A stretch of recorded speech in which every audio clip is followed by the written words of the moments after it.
Okay, thanks everybody. Thanks for joining us today at the next edition of our High Street Town City Centre Commission. Today's commission is about funding and development. It's about private and commercial developers, about housing, about visitor attractions, and we're joined by some really good guest speakers who will introduce themselves as we go along. Our first presentation, the agenda's changed slightly. Actually, we've got two things to do. The first thing to remember is if you can switch your cameras off and your microphones off to help us with the recording while you're not speaking, that would be really helpful. And if anybody has got any declarations of interest, can you put up your hands now and just say what they are? Charles, go for it. Just my usual one of that I'm also a director of Fifield Glyn, which obviously is a firm of chartered surveyors and commercial property consultants. So just for the avoidance of doubt. Thank you. Excellent. Thank you, Charles. And so I think what we'll do is we'll head off with our first speaker, and I'd just say thank you to Louise Davis because she stepped in at the last minute. We had some speakers who were unable to do it in the end. So thank you to Louise. She's from the Liverpool Foundation Homes. We'll hand over to you if you want. If you've got a presentation, if you want to start that, let me know. And if you've got any problems, just tell us and we'll change your settings so that you can do a presentation if you can't currently already. Oh, thanks for that, Richard. Yeah, hi, I'm Louise Davis. I'm currently Development Director and Housing Delivery Lead at Liverpool City Council. The Development Director bit relates to our housing company, which is Liverpool Foundation Homes, which some of you guys may be familiar with. There's been things in the press about foundations, and obviously it's not new in terms of local authority housing companies being set up to do direct delivery. Steph Ramsden has been a good colleague and friend of mine for a long time, so Steph did contact me yesterday just to see if I could come along kind of late on today.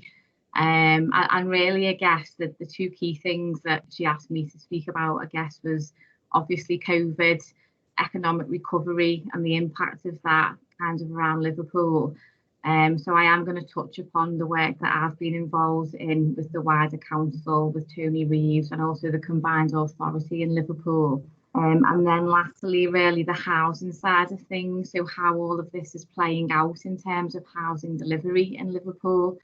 So I've not got a presentation as such to share with you, but I have got two key documents today, which I'm happy to leave or share after this meeting. And one of them really is quite hot off the press.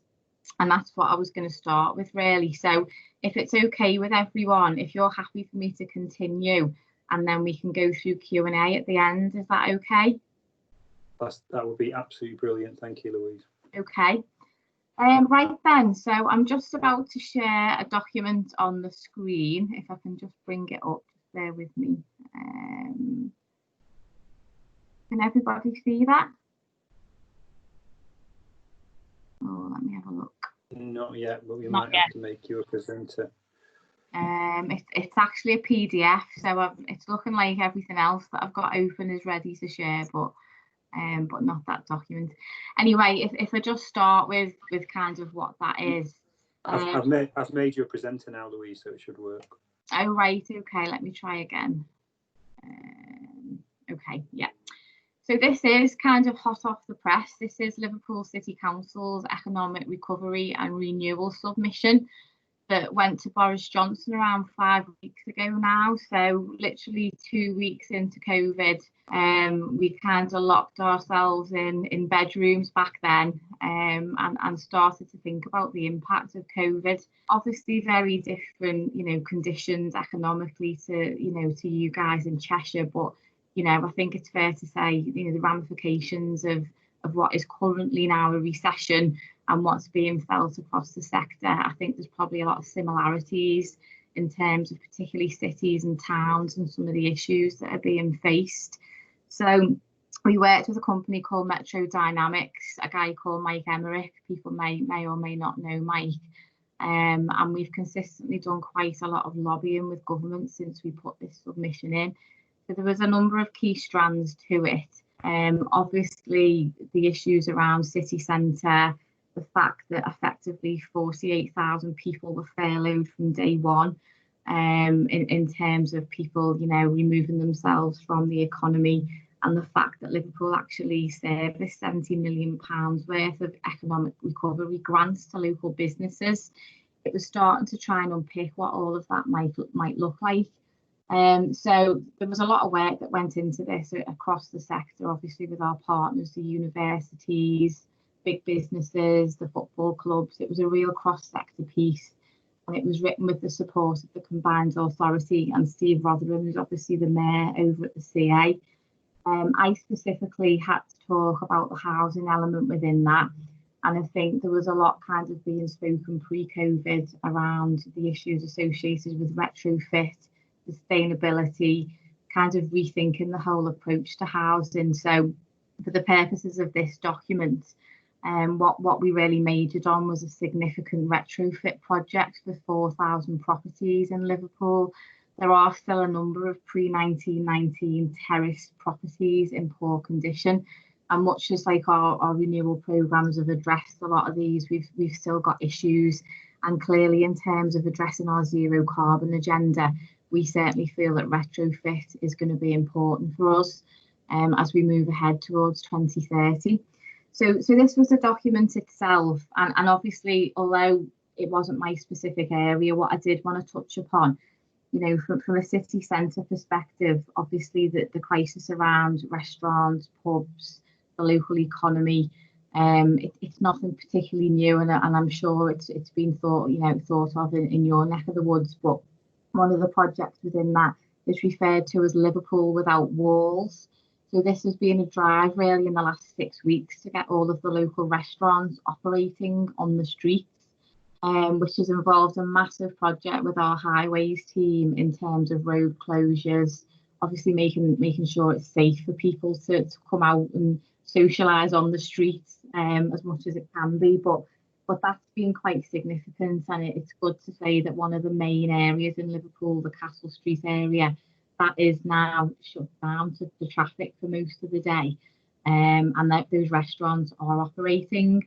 There was a couple of other initiatives in there, just in terms of thinking of some of our kinds of traditional retail spaces. So those of you who know Liverpool might be familiar with the Met Quarter. Now, when the Met Quarter opened 15 years ago now, it was a really high-end kind of shopping centre within Liverpool city centre, and unfortunately, pre-COVID, a lot of the operators had started to kind of decline in that area. So we've actually done a deal with John Moores University, and part of that building now is going to operate as like a cinema, and also some workspace, pop-up movie space. We've really just tried to rethink how we can use some of these spaces more effectively, really, instead of leaving these kinds of properties empty. So they were some of the broad themes within this kind of economic recovery plan, and as I've said, I'm happy to make a copy of this available, just to let you know that the CA has followed up with its own submission to government. Both of them are obviously fully endorsed, and talk to each other. But I think our Chief Exec, Tony, certainly did feel that as a city centre, we did have quite a magnitude of issues that he wanted to kind of express to central government. So moving on to the housing side of things, which is really my bag. That's what I'm tasked with leading on for Liverpool City Council. So the idea behind foundations was it being established to kind of impact the market maybe where it was lacking in certain tenures. So, you may or may not be surprised, but, out of 30 of the wards in Liverpool, in probably 15 of them, 60% is still private rented or RP owned stock. So one of our big challenges is how we stimulate aspiration and equally, move towards home ownership in Liverpool in areas of the city where it's just been unheard of. So Foundations was really set up to run with a rent to buy product, which is something that I'd had lots of previous experience of as development director for 2 housing associations in Liverpool. So it was about providing different tenures, being able to cross-subsidise. So I was doing homes for sale and private rent, which we could then cross-subsidise with the lower value affordable homes. So nothing new or particularly innovative there, but I think what I would say, and another piece of work that's been really key for me in the last 6 months with the team, one of our big drivers around our zero carbon pledge is around how we drive up quality of housing. So the other document that I was just going to share with you and equally make available after the meeting, we've not long completed our own residential design guide for housing, which is going to appear as an SPD within the local plan. So that really is now starting to think about, renewable forms of energy, no more gas boilers. Again, it's nothing particularly new. We've been talking about it a long time, but we're hoping that through our planning process, we can instigate more of a commitment to these things, that unfortunately hasn't really happened up until now. So let me just see if I can share this other document with you. Just bear with me.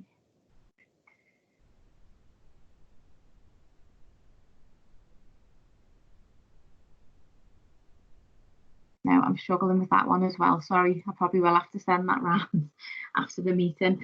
But yeah, loads of detail in there, just in terms of placemaking, better use of space, public areas. There's loads and loads of detail in it. It was a long piece of work that we've done lots of consultation on with our developer partners, our members. Everyone's kind of been brought into this from day one. So that's the kind of other element of foundations. I think, as I've touched upon in terms of the economic recovery, although the mini budget that we had recently didn't particularly offer a lot around retrofit, you may recall there was an offer made of grants for people up to £10,000 who wanted to do improvements on their own property. We do anticipate that in the autumn statement there is going to be a commitment to more of a capital programme that will fund some of this. So one of our big pieces of work at the moment is kind of working with our RP partners and making sure that we've got a team and also the assets ready to kind of go into this programme.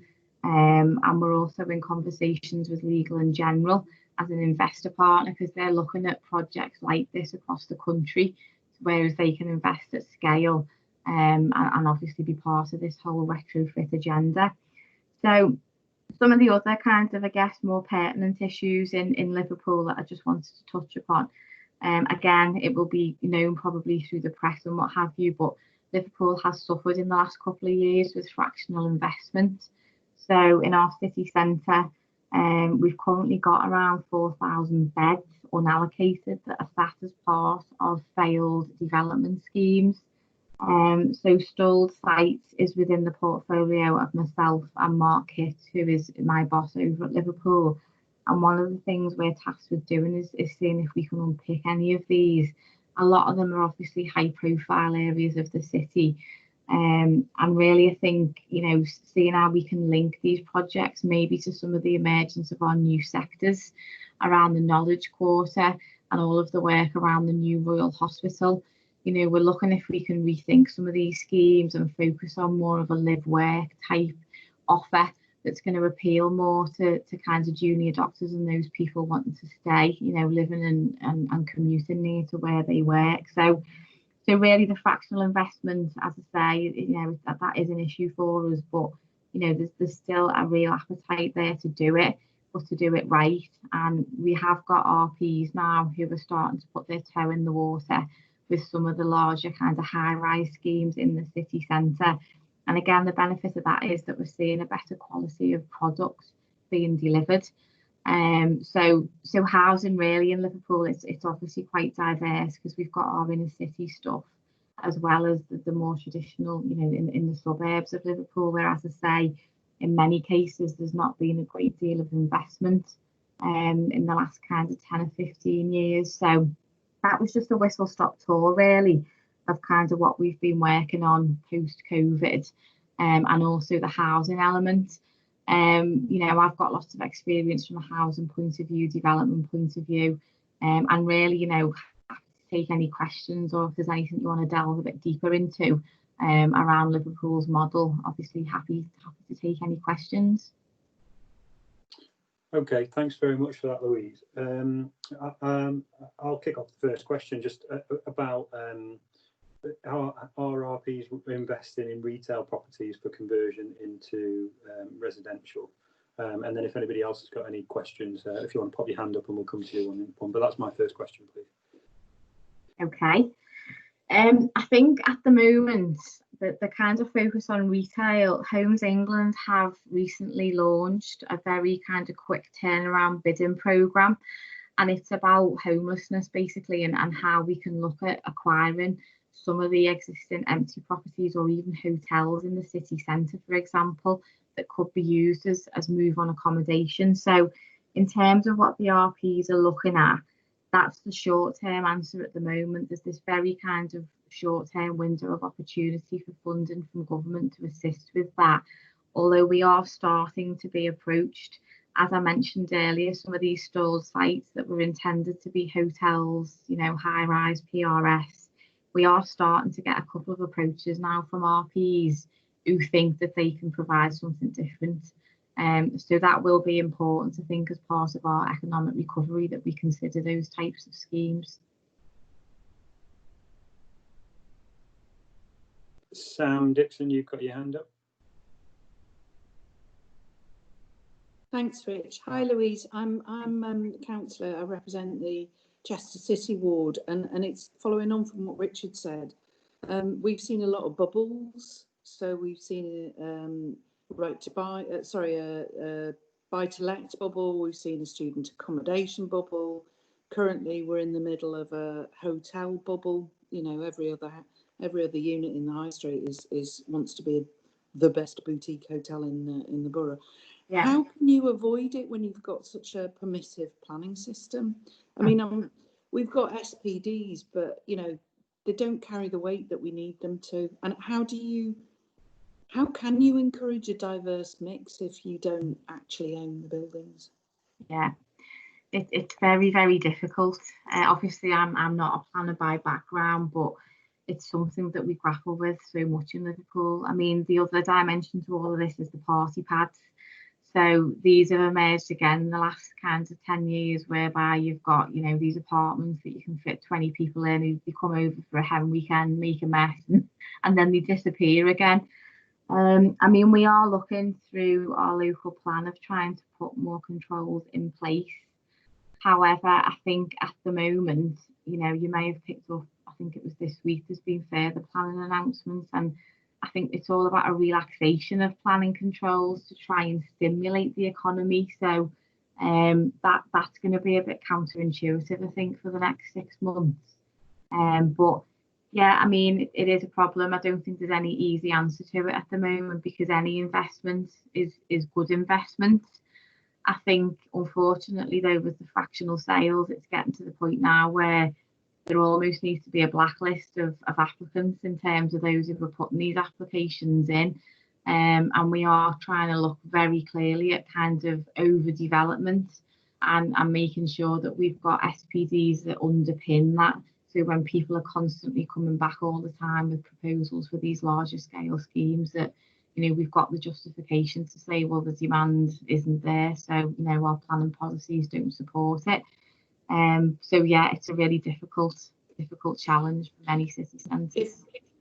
Rich, if I can just come back on another point. Yeah, the other issue is Airbnbs, which are sort of hollowing out my ward. You know, residential is going over to a very unsustainable form of accommodation, and there is absolutely nothing that we can do about that. We don't even know it's happening half the time, and you know, some of the units are completely bypassing affordable housing responsibilities, parking responsibilities, any contribution to health, education, outdoor space. It's just, you know, it's just a nightmare. Anyway, I'm just grumbling.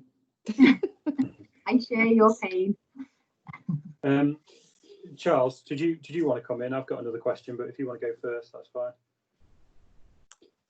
No, if you want to go first, I'm just reading through the report, so I'm just trying to work out which part of it I'm going to ask the question on. So I'll go first. Mine was I lived in Liverpool when I was a student, and I saw lots of change in the city centre, and obviously a lot of it was driven by student accommodation in the same way that we've had here. I was just thinking about what's Liverpool's plan really for how you build better communities in city centres that aren't oversubscribed by one kind of type of person, like large student developments or otherwise. And in Chester, another group is kind of like this sort of retirement apartments, and we kind of seem to be building these big community blocks of things. But I'm just wondering, has Liverpool thought about how to integrate better, how to build community space better, and what the impact of that would be on the high street, how housing and the right type of housing can have an influence on the future of the high street, I suppose?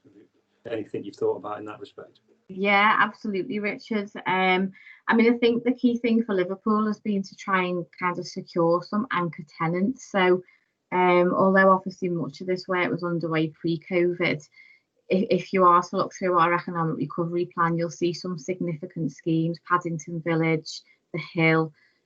These are all based basically around the Royal Hospital.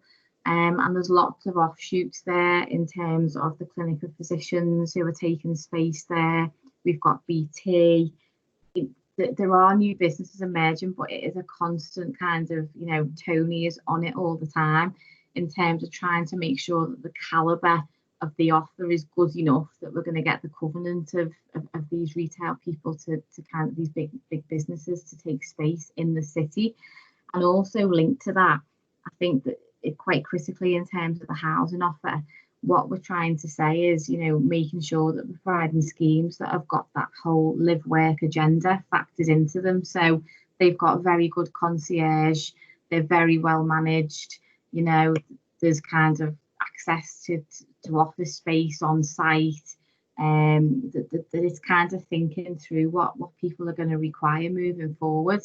And equally, you know, the public realm element in all of this. I think, you know, the team, you know, with Tony's backing, we've developed very comprehensive master plans for these areas of the city to try and make sure that the mistakes of the past aren't going to be replicated again. So lots of high quality outdoor space, public realm. You know, there's improvements happening in terms of the trains, the cycle routes into the city. You know, it's a very holistic approach to it. But I think, again, coming back to our design guide, we're really hoping that that's going to really try and push up the residential side of things. But, you know, it's popular. People still do want to live in the city. But I think the threat of the student migration can't be underestimated, because students have gone home. Liverpool is not the thriving metropolis. You know, it's not that time of year at the moment, but equally they should be coming back soon, and we're not expecting them to in the same numbers as pre-COVID. So it's a very challenging time. Thank you for that. Charles, are you ready with your question? Yeah, it was. Thank you very much. It's very interesting too. I've been scanning through the report, and generally what I was just trying to go and find out is, and obviously not now, but if there is a supplementary report to that, will give a bit more detail, because obviously there are some similarities to Cheshire West with Liverpool and the surrounding conurbation, but obviously there are quite a few differences. Not apart from anything else, is Liverpool being a much bigger city and more densely populated than the borough of Cheshire West and Chester. But there were particular sections within there which I thought were of quite a lot of quite more relevance, which I think is 21, 22 and 25. And I think that if there is a more sort of a detailed where all that information came from, I think within certain sections that will be very, very useful indeed. So I don't know if that's something that you might be able to assist with or point us in the right direction. Sorry, Charles, can you just repeat those sections that you're particularly interested in? I think it's sections 21, 22 and 25. I mean, so there may well be other ones, but it's just reading through it, those are the ones that absolutely jumped out to me as the ones which have probably got the most relevance, I think, for what we're looking at. And those are 21 is town centres, 22 is shared focus on town centres, and then 25 is local interventions, which is on about town's agenda. So I'm sure there are elements within the other bits, but those 3 bits really did jump out at me. Thank you. Okay, no problem. Yeah, there are business cases, there are detailed business cases within these documents, so they're more towards the back. But I think Steph just bobbed a message up there that I can pick that up with you guys after the session. Thank you. That's great. Thank you. That's good action. Anybody else? I'll open this up to any of the other guest speakers. Has anybody got any questions around this? Whether you're a councillor, yes, or whether you're here to speak? Yep. I've got one. You can fire away, Lynn. Yeah. Yeah. Councillor Lynn Gibbon, councillor for Marbury Ward. It's around the commercial offices going to residential. Have you seen an appetite for developers coming forward to do that? And if so, has there been any difficulties with the planning? Yeah, okay. I think, to be fair, even pre-COVID, we were seeing that anyway. I mean, unfortunately, we were starting to lose some of our anchor tenants in the city. So those of you who are familiar with Lord Street, which was traditionally, that was the hub of Liverpool many moons ago, and we were starting to get hotel applications through for that part of the city. So not kind of pure residential, but there was certainly some hotel operators starting to emerge. So I think it will come, it definitely will come, but obviously the council's got to do whatever it takes to make sure it's the right development and use its powers as effectively as it can. Are you working with your planning people to look at balconies and Juliet balconies and things like that? Because of the lockdown, people have been stuck in apartments, haven't they, where no outside space, and I wondered if you'd taken a view on that as yet. Yeah, well, as I say, I mean, once you're able to see this design guide, that is something that's picked up within that. Okay. I also alluded to there's an RP in Liverpool, the Regeneration group, and they do a lot of private rented developments, and they've just done an apartment block on the waterfront. And it's absolutely fantastic. It incorporates all of the things that you would expect, such as good sized balconies. You know, it's a really great scheme. So we are just trying to promote that type of approach to our developer colleagues. I think fortunately at the moment there's a bit of a hiatus in terms of high-rise planning applications for the reasons that I've said.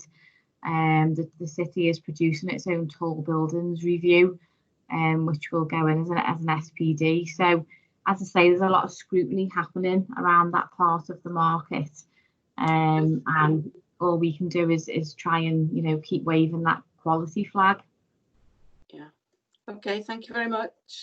Thanks. That was really useful, Louise. Has anybody else got any other questions, or just conscious of the time, it might be that we move on to the next speaker? I think so. Louise, can I thank you so much for taking the time? Thank you. Sorry, it was a bit rushed.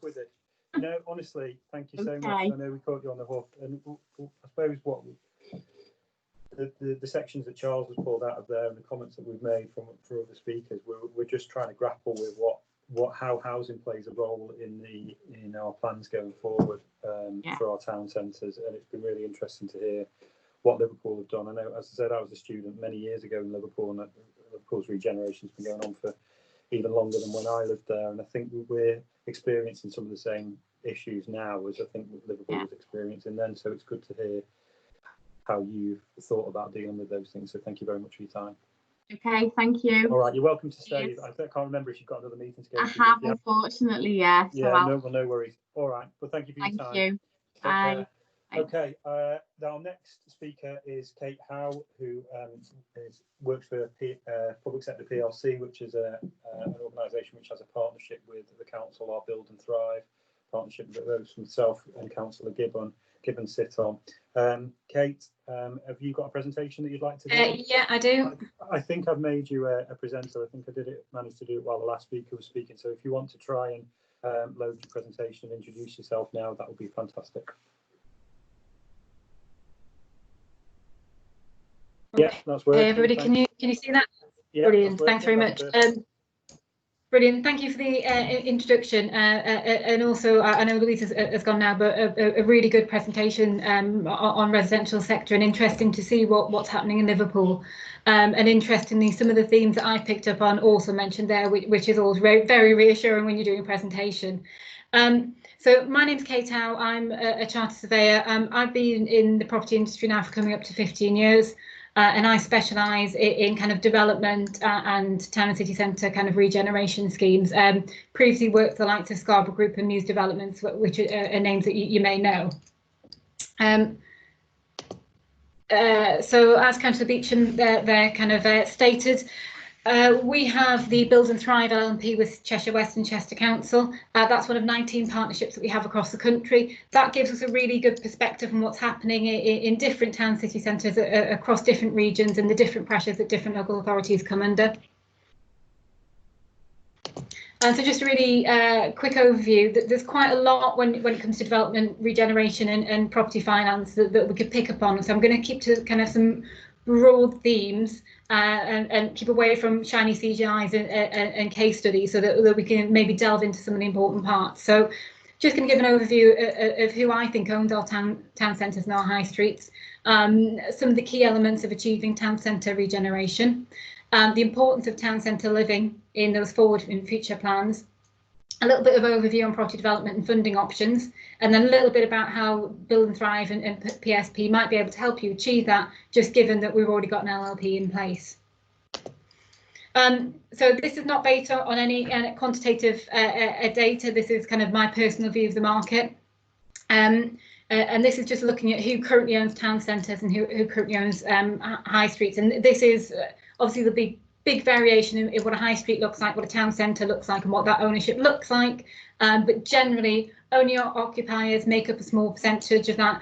Obviously, it's capital intensive to acquire property, and when you're running a business, you might want to keep those overheads down. Councils traditionally not having been as bigger owner-occupier owners of property, and this is going back, not looking forwards. Property companies and high net worth individuals. I think it's important to note that those propcos tend to be really agile in where they can put their money. They tend to be very commercial, so they're quick, they're fast, they're in and they're out. And then the kind of traditional, what we would call investment market. Now that investment market, be owning things like shopping centres, big chunks of high street. High streets traditionally, as we all know, they are struggling and town centres are struggling. And I think that is very strongly underpinned by the fact that it's kind of a homogenous offer. It's very strongly retail and leisure focused in town centres when you look back.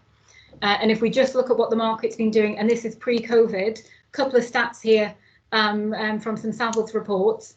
Shopping centres rents down from 2018 to 2019, year on year, 27%. High street rents down 25%. And retail parks, these are both out of town and edge of town, down 7%. When you align that with softening of yields across all shopping centre classes, so this is not only your Arndales and your Bullrings, this goes right back down to your town centre shopping centre. When you're losing your retail yields, you're losing your retail rents, those institutional investors are losing a lot of money and they're not going to want to be in those locations. And we can see that now. We know it's been happening in the high street, we know it's been happening in the town centre, but if you look now at the likes, because of COVID, if you look at the Bullring, for example, in Birmingham, it's lost its John Lewis, doesn't have a Debenhams, Selfridges is its other anchor, and Selfridges are announcing job cuts. So it's a really big impact on kind of the city and townscape. So how might that change? What happens in the future? Well, I think one of the things that we have been seeing over the last kind of 3, 4, 5 years is a change of ownership structure. I think propcos and high net worth, they're going to move into other asset classes away from retail and leisure, where they can see their returns and they can see their exits. The investment market's taken a really big hit. If you look at the likes of Hammerson, you know, you've got Into all starting to really struggle. And when you can't get long-term income from secure tenants, those kind of opportunities are going to fall away, and that's going to be something that we're going to have to grapple with. Now, I put councils at the bottom. The reason that I've done that is just to really kind of bring forward the point about the intervention that local authorities can make, but also it's not just a freehold ownership and an acquisition of an asset. I've kind of grouped in there your kind of long lease structures, which I'll come on to in a little while. So you can really see that there's going to be a big shift change in who owns and who runs our high streets and our town centres. So how do we achieve that regeneration? First and foremost, I'm a great believer in diversification. If your high street or your town centre is particularly dependent on one particular use class, such as retail, when that use class starts to fail, the whole town centre fails. And what we're seeing in good regeneration is diversification. So what does that look like? There's been an evolution in kind of leisure, and we're now tending towards restaurant-based, obviously still going strong, but youth culture is coming forward. And I'm not going to use Generation X or Generation Y because I don't know what age group they actually are, but they're younger than me. And they want experience-based kind of operators. And you can see that when you go and you see your axe throwing or your bowling. And they're moving away from a drinking culture, although that drinking culture is still there. And they're moving into that kind of Instagram experience. Town centre employment. Again, this comes to a number of factors. I think COVID might be, I wouldn't say a very positive factor in the localisation of employment hubs, but I think it will factor. Live work, Louise mentioned there, live work in city centres. I think that's going to be more prevalent in town centres as well. If there's options to kind of utilise civic activities to kind of bring employment into town centres or move them away from the more traditional base, I think those opportunities should be taken. The visitor economy, I appreciate not all locations are going to be able to take advantage of this. You know, not everybody has a Chester Zoo sitting on their doorstep or heritage assets, but I believe everywhere probably has something that they can utilise and make use of. And then town centre living. Obviously, we had a really good presentation there from Louise about what Liverpool are doing, the changes that they're seeing, and I'll come on to my thoughts on city centre living on the next slide.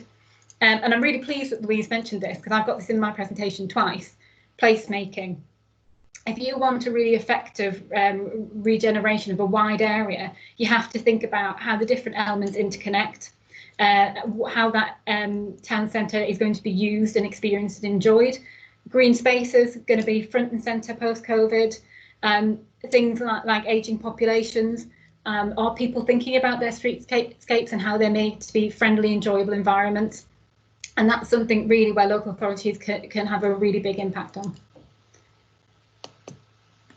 So creating town centre living. I'm a great believer that you don't create residential, you create neighbourhoods. And if you do that successfully, that's kind of a linchpin of a good regeneration scheme. We've seen this, saying there about Liverpool. I was going to use the example of 25, 30 years ago. Would you have bought flat Ancoats in Manchester? Probably not.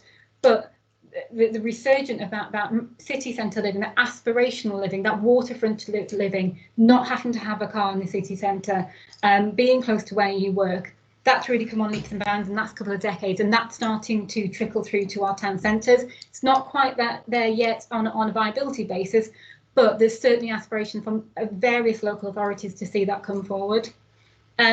Generation rent, again, these are these ex-Yers who are changing their habits.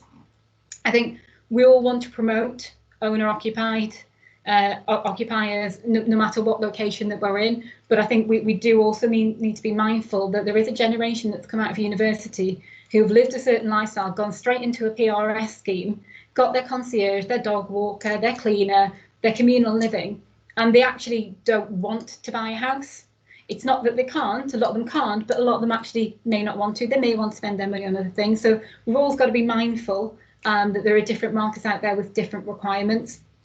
And the reason I mention that generation, as they get older and they start to become families, that might not change their mind. They may not want to buy a family home. They may want to rent a family home, and that changes the urban environment. That changes what we're building. We touched upon tenure types. I do think it's important when we're looking at regeneration to consider mixed tenure. I think everybody has a right to have an aspirational kind of standard of living, but I also think it creates a neighbourhood and a mixed environment. And I think homogenous schemes always lack something, and they're always a little bit more higher risk. So if you can bring in diversification, I absolutely think you should do that. Again, multi-generational environments, touched upon that over 55. The over 55 market is undoubtedly the largest growing residential market in the UK, and it's only going to get bigger as our population gets older. So starting to think about what that looks like, what that environment might look like, rather than your just traditional, retirement blocks by your traditional retirement developments. How can we integrate that? How can we make use of that? And how can we utilise? And over 55 doesn't mean a care home. It could be, individuals who want to have their grandkids to come and stay, who are back from university, who want to go out to theatre. It encompasses quite a lot, and I think we should start thinking really carefully about how we can make use of that. I'm going to say it again: placemaking. When you're looking at residential, you're creating neighbourhoods, especially in places where have viability challenges. You have to create places people want to live. You have to create safe environments, nice environments, connected environments, and that all comes back to that placemaking. And again, that point on balconies, mixing that tenure and housing type, but putting it alongside good placemaking makes a great neighbourhood. It makes a great place for people to want to be. And then supporting functions. I think as people start to move into town centres and we're rejuvenating those areas, it's going to be some really difficult questions that maybe town centres might not have a school, they might not have a GP practice. How do we fix that problem? How do we solve that problem? Not saying I have the answer, but I do think it's something we need to be mindful of. So property development funding. Just thinking about those ownership structures, they all have different ways of funding themselves and different kind of risk profiles. Traditionally, commercial property was based on the traditional leasehold model, where you built a property, you let it to someone, you sold it to someone else. This was really good for big investment funds. You can look at forward funding and forward purchasing, and that will stimulate developers. They know they've got an exit, then they're going to come and they're going to build. Even better if they've got forward funding, because they know they don't have to go out and find third-party funding. And no matter what any developer says to you, they don't all want to come and put their money in. They want to come and put someone else's money as far as they possibly can. So always just bear that in mind. The income strict position. This is one that you're probably going to see quite a lot on PRS style residential, shopping centres, or any kind of asset class where there's a weak covenant strength or a kind of slightly lower lease length. And you're probably all slightly familiar with income strip. This is where you might leverage off a council's covenant. So you may have a shopping centre, but you can't quite get the value that you need to get out of it. So you might put a council covenant over it so that someone will buy the council's covenant because it's security of income. And again, we're starting to see that come into PRS and provisional locations. So I'm not saying that your town centres are secondary or tertiary, but they're not Manchester city centre, and we've always got to be aware of that. Speculative development, unlikely we're going to see this in struggling town centres. This is your Manchester city centre office environment 5 years ago when it was on the up, and you knew by the time you finished your building you were going to have it let and your rent was going to go up. Other important considerations: grant funding. Historically, we've had ERDF funding, that's going to go. We've had Help to Buy, that's going to go. We don't know what they're going to be replaced with quite yet, but the advent of COVID, we're already starting to see economic stimulus packages coming through, especially aimed at the moment at employment. I've no doubt that will spread out to all areas: retail, support, especially residential building. I'm expecting Homes England to get a nice financial package, so that they can be really important parts of stimulating regeneration in areas that you wouldn't traditionally get commercial developers interested in. Low cost and accessible finance. We touched there upon good design and kind of sustainable credentials. Low cost and accessible finance options, such as the Home Infrastructure Fund, Evergreen. Again, where does the future look for those kind of funding pots? Homes England, another one. We've recently done 6 net zero carbon modern methods of construction homes. Very difficult to say. And that's our first MMC net zero scheme. We've used Homes England funding for that because it's so new, it's so cutting edge, that's where we needed to go to get that kind of risk met with funding. And then local enterprise partnerships. I'm sure you're all aware of the very good work that they do, but there is absolutely no doubt that they have a massive part to play in our town centres. They are normally the conduit for government and finance. They've got bid business improvement districts. They've got enterprise zones, and they can really be a force for good that should always be engaged when you're looking at regeneration. So really a bit of a corporate pitch, do apologise, but we do have to always put it on. We've got Build and Thrive ready here, set up in Cheshire West. So if there are any elements that you want us to come and have a look at, we can look at the life cycle. So say you've got a failing town centre and you want to buy an asset, but you may not necessarily want to manage it, bring us on board. We can look at that. We do that in Gateshead. We're looking at doing another LLP. We can do land promotion so that we're controlling who we're releasing land to, what those third-party developers look like, or we can go into joint ventures with developers. So again, you have that control and you're getting that value out. And last but not least, we can do either directly develop when it comes to housing, our own model, or we can develop manage, which is you look at Northwich and what we're doing there. It's likely that a lot of these are going to come into that. So that's just a quick whistle-stop tour of what an LLP can provide you. And obviously these slides are probably going to be available to you afterwards. So if you do have any questions and you think we might be able to help, let me know. So yeah, thank you very much, everybody. Thank you. That was great. So I know Charles got his hand up first, so there you, Charles, and then I've got a couple of questions too. And if anybody else has, stick your hand up. Thank you. A main question that I've got in relation to it is something I've thought about for some time. In relation to town and city centres, I think one of the best things that we could do would be to encourage more residential use of upper and ancillary areas in retail.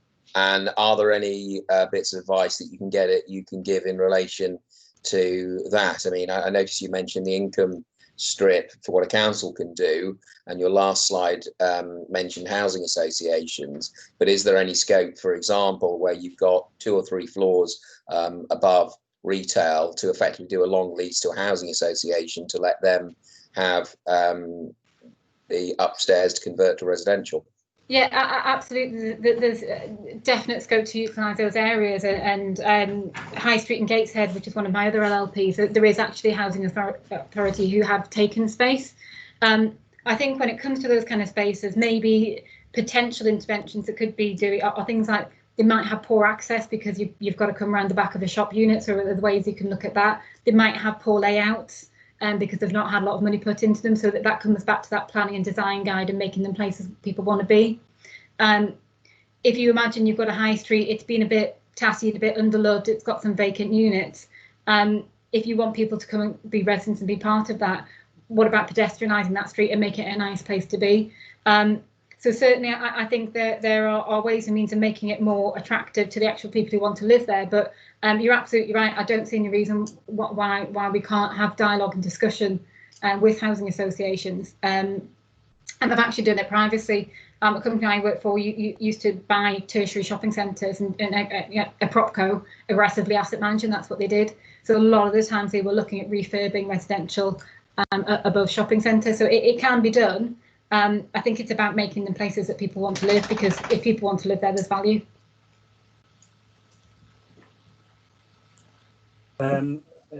Is that okay, Charles? We've got a follow-up question? No, that's fine. Thank you. Thank you. So PSP, obviously, our partnership through Build and Thrive, this kind of model as we go forward, it is about placemaking, really, isn't it? It's about councils having a partnership with a private organisation and the profits to be shared, and us to look at space and difficult areas to develop. How have you got any example? I know you're obviously working on Weaver Square with us and some other projects, but have you got any examples of other town centre stuff around the UK where where the work that you've done has been of benefit to the high street, perhaps in terms of I don't know whether they're smaller empty units or anything else? Has there ever anything like that been done that you can think of that has had a direct impact on a town centre? Yeah, I mean, I would probably use Muse as an example, and the work that they did in Salford. Salford was traditionally a bit of a poor man's Manchester. And they were, the ECF partnership that is through Salford were kind of key in promoting and working with Salford Council to improve the kind of infrastructure road into Manchester, to make it more pedestrianised, to make it bus friendly, and to integrate the university. But within that, there were little micro pockets. So 10 years ago, if you'd said you're going to build high-end townhouses in Salford, people would have laughed you out and said, there's no way anybody's going to buy them. You go and you look at Timekeeper Square, which is an award-winning scheme. It's a really high-quality designed residential townhouse scheme with very, very, very good placemaking. And I would advise you to go away and have a little look at that. And it's a little kind of pocket within, as it was, it now isn't, it's part of a wider regeneration scheme, but a little pocket of goodness that made it, you know, really desirable place for people to be.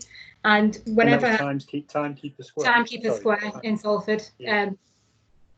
And it was like a little pocket oasis within a wider regeneration scheme, and I say award-winning. Placemaking can be a whole variety of things. It can be what's on your doorstep. It can be making use of your water side so that you're connecting places and you're looking out onto nice environments. But it can also be things like making safe environments that people feel that, yes, they want to live and they want to work in. So that's not to be forgetting about the smaller things that you can do. You know, thinking back to my days at Muse and some of the schemes that I was working with them, you look at, well, obviously in Cheshire with City Place, the first thing that went into that was the placemaking, and that's what allowed the first office to come forward. And obviously there is a hotel. I did do that hotel, so I do apologise, Councillor Hickson. That one was me. But if that hadn't have happened, that scheme would never have had a future. And the same goes, we were looking, before I left, I was part of the group that was looking at Birkenhead. And the first thing they're looking at, that's a really, really big regeneration scheme. So there's a big chunk of land to go at. But the first thing was, what do the boulevards look like? What do the highways look like? What is it, a tree-lined street? And I think going forward, that's going to evolve a step further. I sat in a panel about sustainability and landscaping. And I think we've got a lot more thinking to do about the environments that we live in. How are they? How green are they? How accessible are they? Little things that I'd never thought of, like if you've got a street with cars and you put trees on the side and you think that looks nice, these trees provide a canopy. All you're doing is trapping CO2 and gases within your pedestrian environment. So little things like that, maybe putting a hedge down so you're separating your vehicles from your pedestrians with a hedge. Same thing, green, looks nice, but you're actually doing another job. So I think there's going to become an evolution in that placemaking. There's going to be a lot more critical thinking about it and a lot more intelligent scientific thinking. Now the problem, as with all of these things and all these intervention, it's not going to be cheap. Public realm's extremely expensive to do well. And then there's obviously, as local authorities, something that will sit in all of your minds is who's paying for that in the long run. And if you're creating public places, it's going to normally come out of the public pocket for that maintenance. So if you're creating a park, that's brilliant, everyone wants to see it and everybody wants to use it, but who can pay for that in long term? And a local authority is going to have the funding to do that. So that's going to be a really important thing to think about as we come out of COVID, and we're all thinking about green spaces and all of these poor people who live in city centre environments that didn't have balconies and didn't have anywhere to go, and how we can support, again, health and well-being as well. Yeah, definitely. Councillor Gibbon, you've got your hand up there. Yeah, thank you. Thanks. Quick question on the water side. Yeah. 3 of our main towns have got big water sides. Well, all 4 actually. So you've got Northwich, Winsford, in the past facing the wrong way, and Chester as well. And there's the big ports at Ellesmere Port, obviously. But what ideas have you got where you generate income from the water side? Not only looking at it, but it's the event side of things, because I don't think we use our waterways enough. It's all right to look at them, and I love to look at water, and most people do, but we've got to generate something from that water. So do you have anything that you've done around that side of things? Not specifically in terms of commercialisation, but I can certainly kind of debate the point with you. I agree that it's important to try and not only get amenity, but where you can send commercialisation. It's got to be done in the right place, so it's got to work, and it's not got to be overdone, because again, we don't want 10 places that look the same along one stretch of water, so we need to make a destination. So completely agree with you. I think it depends on the particular body of water. Now, I know that Alistair Chapman's on this call and he's probably going to be laughing at me right now. I know Alistair because we used to row together at Agecroft. So I'm someone who used water quite a lot, and I've rowed on most of the rivers in the UK, and I think that gives you a really unique perspective, especially that I rowed on the Irwell for coming up for 10 years, and I've seen the regeneration as you come alongside it. Placemaking again had a big part to make in that, bringing people along so they felt they could walk along that river. Yes. Immediately started to open it up and give it a different feel. What they did down at the Quays, obviously you had Media City, which most places are not going to have the benefit of that. You know, but if you can get something on a mini scale that has a similar proportionate impact to your local environment, you can use that to stimulate other things. Again, big fan, if you can get a water sports centre, get a water sports centre. Yeah. I mean, the thing that springs to mind with Salford was they did the triathlons there. And it was brilliant to see like triathlons going in and out the Manchester Ship Canal and the waterways that they'd made there. I'm interested, I was actually born in Salford, and I was interested where the Timekeepers Square is. So, if you go up Chapel Street. Yes. So you're coming out of Manchester, facing Salford. You'll go past Vimto, which is the new kind of on the left, and on the right you'll have the cathedral. Yes. Right by the cathedral, it's just a little bit off the street. Just up there. Yeah. So, but quite near the Irwell there. That's not far off. Absolutely, but if you're from there and you want to go and have a walk around, I would recommend having a little look around that. Yeah. I was just interested out of old time's sake. Oh, and what a transformational change Salford had in the last 10 years. What I would say about some of the elements there, where you have really big red lines for regeneration, where you're talking about hectares, not acres, you have a lot more funding options available to you. So Timekeepers, the ECF basically had a development trust account. So where it makes lots of money off your big shiny city centre, that money then when it's more profitable, then your appraisal that goes into cross subsidising. Now that is something that essentially is what the LLP can do as well. I mean, for those who sat on the board of the LLP, you know, there is no reason why if we generate profit in one area, it can't be held within the LLP and then redirected to other areas where we want to see it happen. So, you know, for those of you who don't know, we're currently delivering £5 million worth of infrastructure at Winsford Employment Site. And the next second phase of that is due to be funded through capital receipts from land sales and industrial development. Now, if, for example, and I'm not committing the LLP because I'll get strung up, if, for example, there was some grant funding available that meant that we didn't have to pay for that second element of road, those land receipts are then free to either the council can do what they want with them, they can take them back as a distribution back to the council from the LLP and take their proportion, or they can invest it wherever they want to, and that's within the LLP board's discretion as well. Yeah. So you know, you have that structure at your fingertips. You just sometimes we just need to think about how we use the tools in our tool belt. Okay, thank you very much for that. Thank you. No bother. That's really interesting. I was thinking about, there's two things. Caroline, could we circulate the waterway strategy to all the members of the commission so that we can have a look at it? Because I think the council does have one. And the other thing, I was just thinking about what Kate said before about, you know, if retail footprint is gonna fall, as we know it is, suddenly have to think about how town centres become great neighbourhoods again. I think, you know, that's the thing that I've taken from today so far about this way in which, if we are talking about housing in town centres and how people spend time in public spaces and everything else and how it feels like home, when lots and lots of it has over the last 20 years have been taken over to make bigger and bigger shops. Now it's almost how do we take that back in a way which makes it feel like somewhere people want to live again.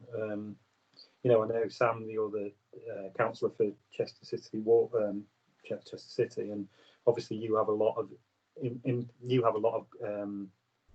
interaction with residents, whereas most other councillors who receive emails about the city centre will be something that's not to do with living there, but to do with a visit that they had there.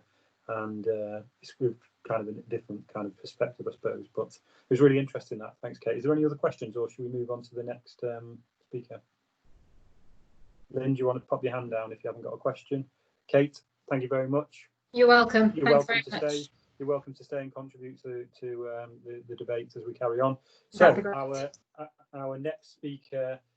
So one of the other things Kate said was about how leisure and experience-based operators were so important to what's happening, and we have one with us, one who we're very grateful to have with us, because it's a really exciting project, which was unfortunately been stalled by this current situation. But I'm sure you'll be able to tell us more about that, Jonathan. So Jonathan runs Cheshire Ice Cream Farm and has just opened the Sticky Paws attraction in Northwich. Over to you, Jonathan. Okay, hi everyone. I do have a bit of a presentation. It's more something for me to follow. Okay, I'll make you an attendee, and then if you just give me 2 seconds, make a presenter. Right, that should work now, mate.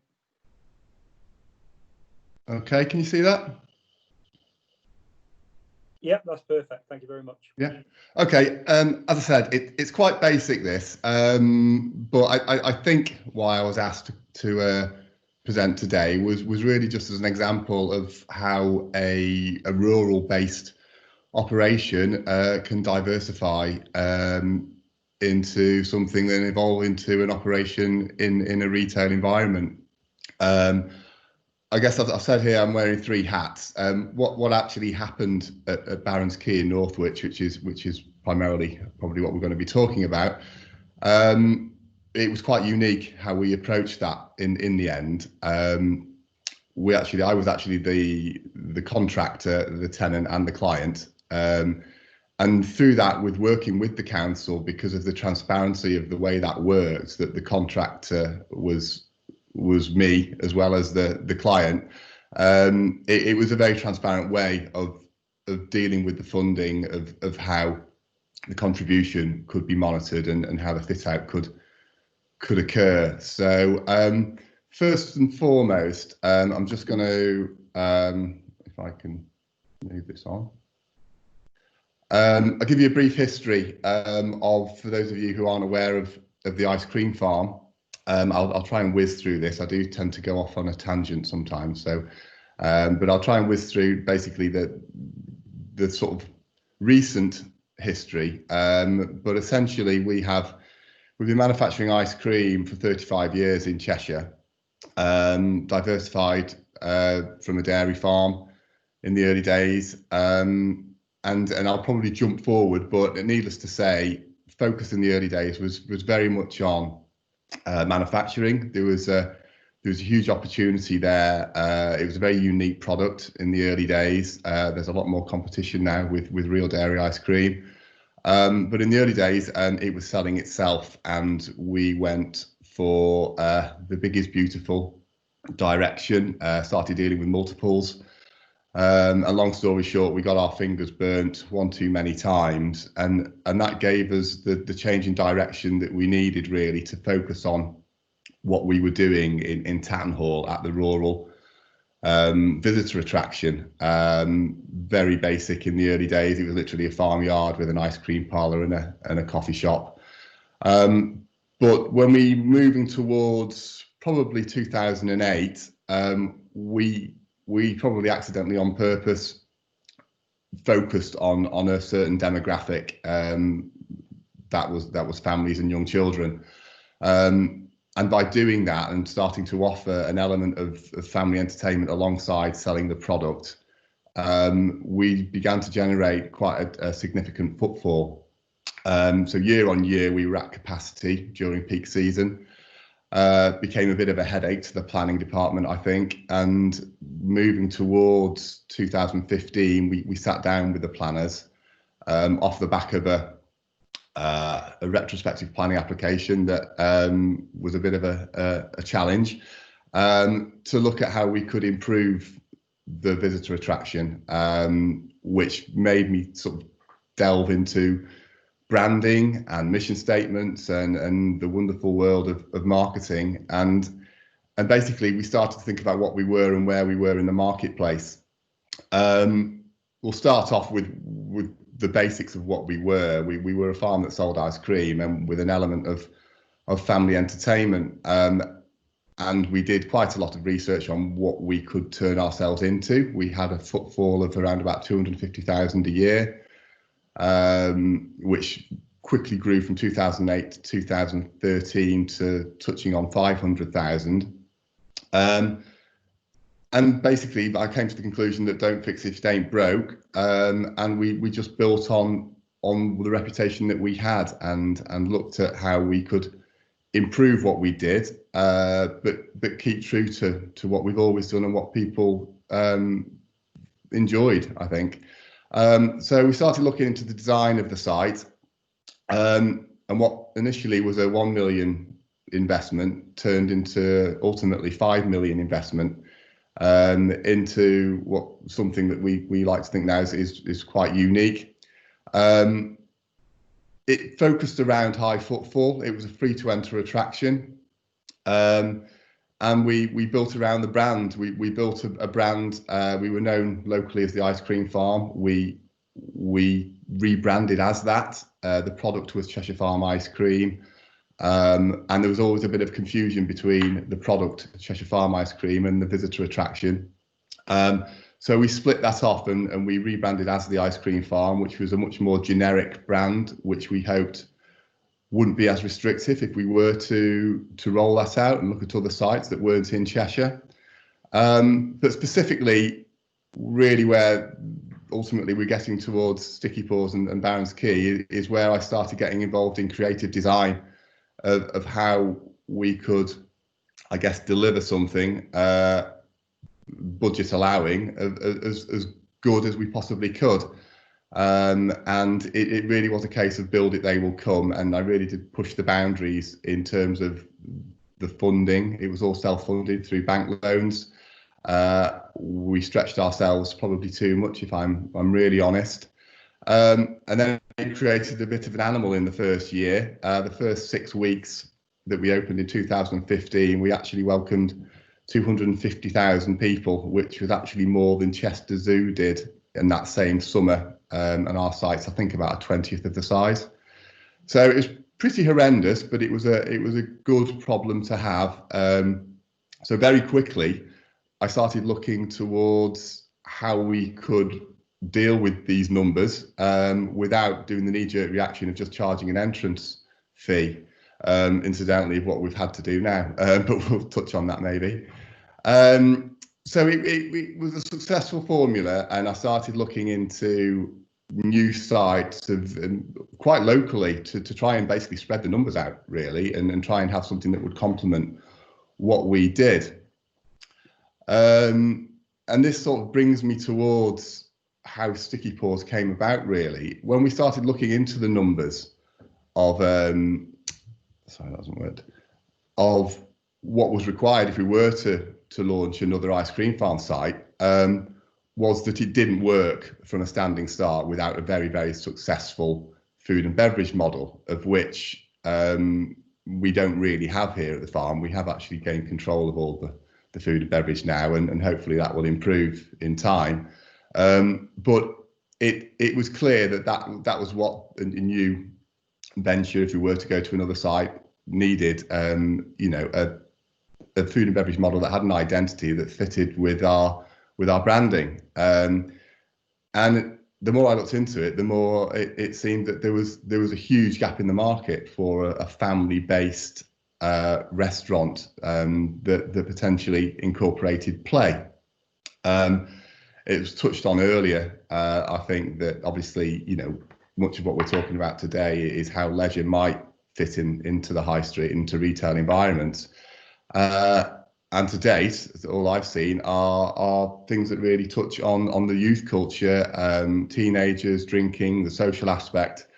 There was nothing that really focused on a family entertainment centre. If you look abroad to the States and various other areas around the world, there's a term FEC, family entertainment centres, and they form part of shopping malls. It's an obvious thing that there's going to be an FEC in a shopping mall. There always will be. in these other areas, and it's not a term that's widely used in the UK.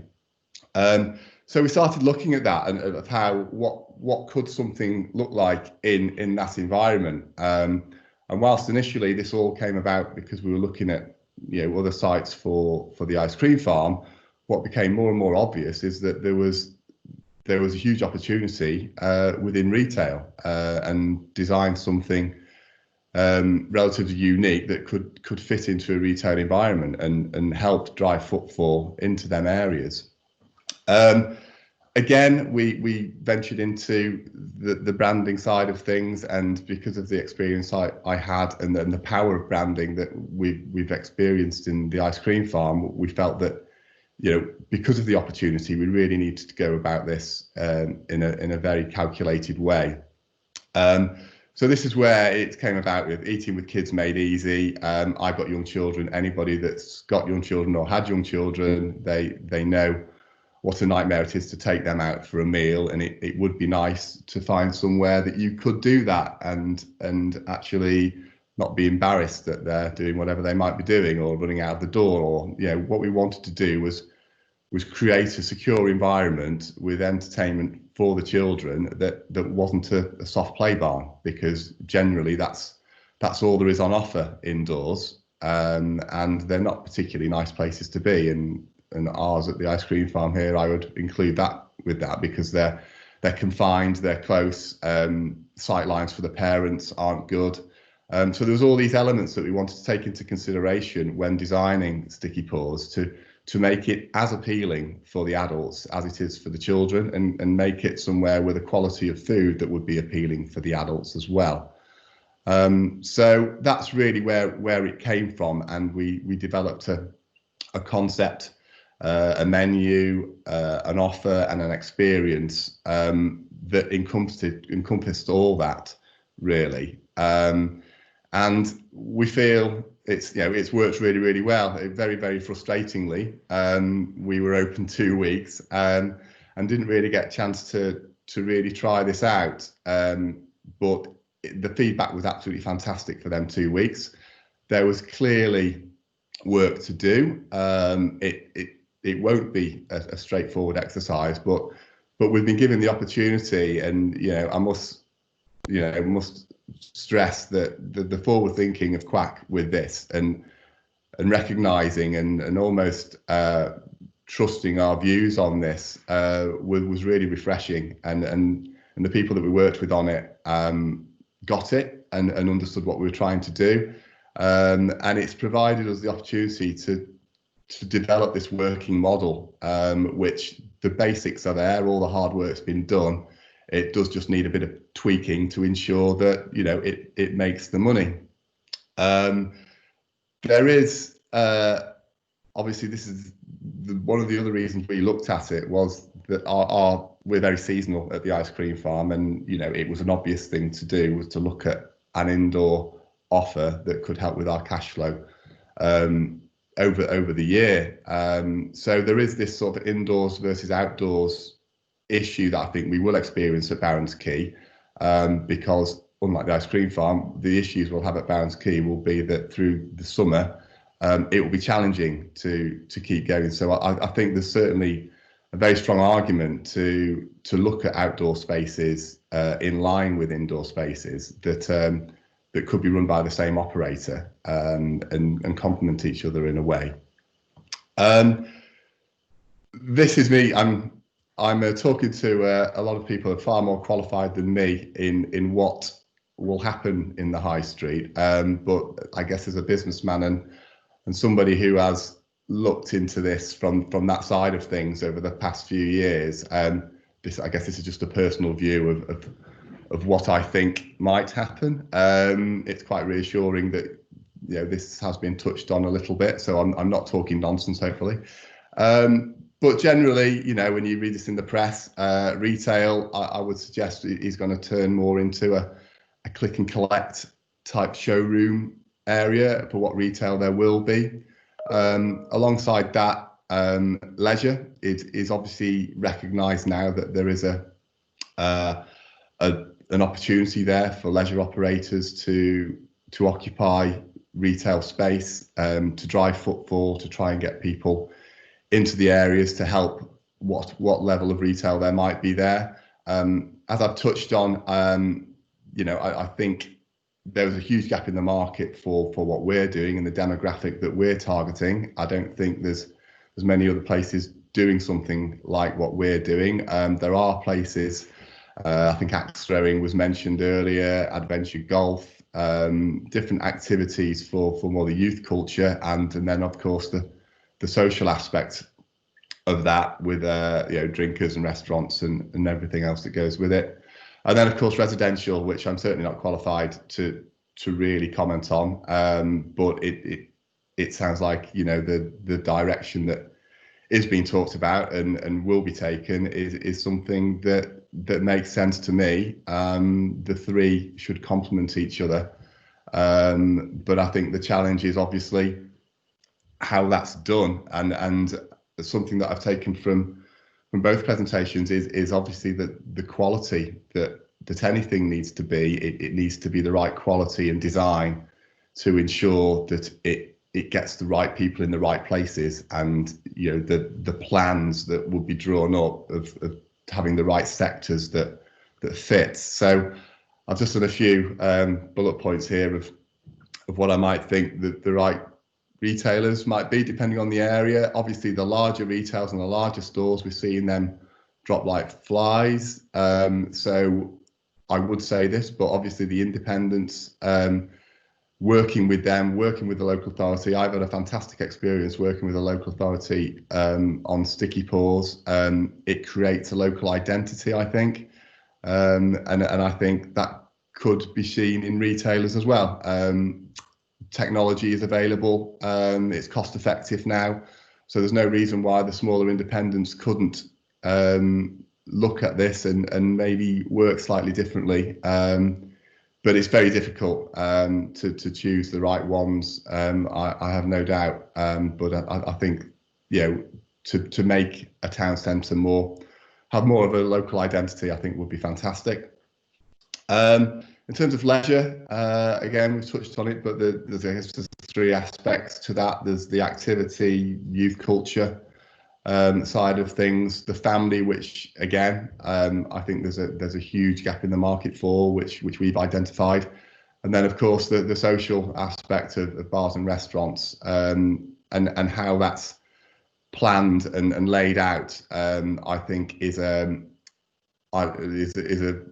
interesting job, I think, to look at an area, if the funding was available, of how that might be in a perfect world. Again, that brings a lot of challenges.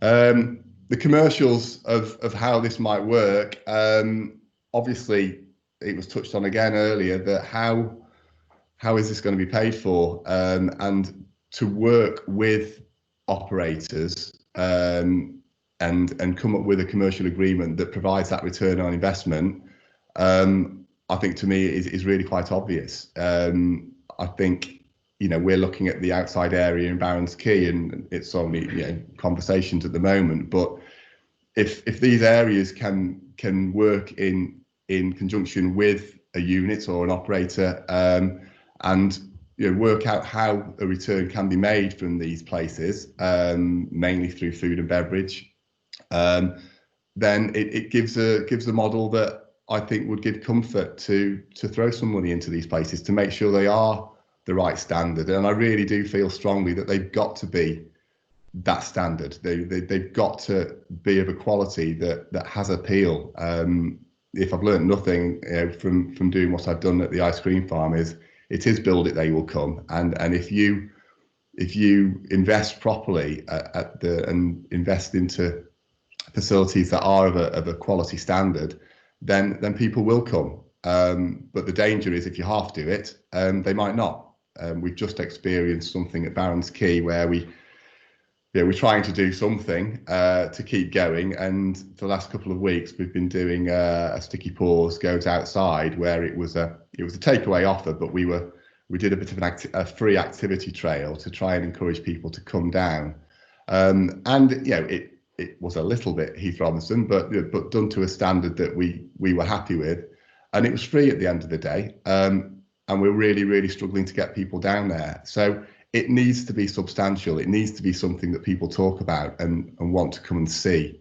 And I think theming and clever design is something that needs to be used. And personally, I think it needs to relate to the area.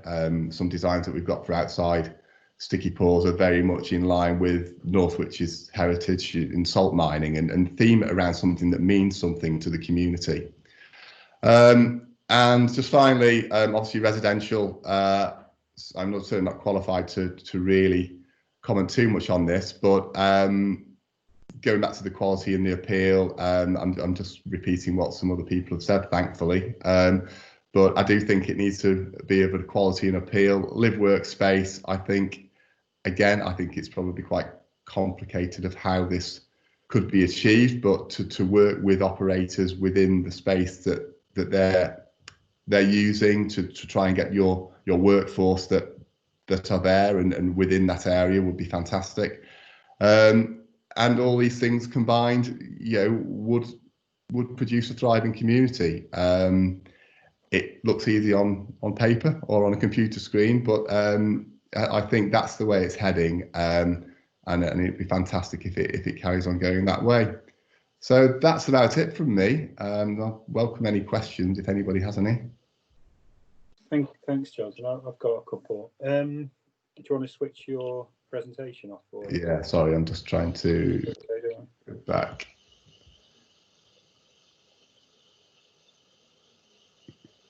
There we go.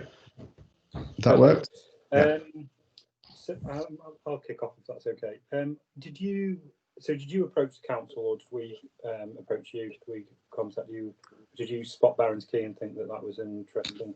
I'm just thinking about how do we find people like you, because you've obviously come up with an interesting idea that's going to be fantastic when you can fully operate it again. And I'm just thinking about what do we do in other town centres? How do we, you said you've had a good relationship with us and that we've worked well together. We don't own all of the properties, and there'll be some places where they are owned by the private sector. But what do you think we can do as a council to try and find more people like you that want to do themed things that are relevant to the places, to the town centres and high streets that we're talking about?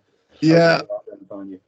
I think in answer to your initial question, I did contact the agent for Barron's Key.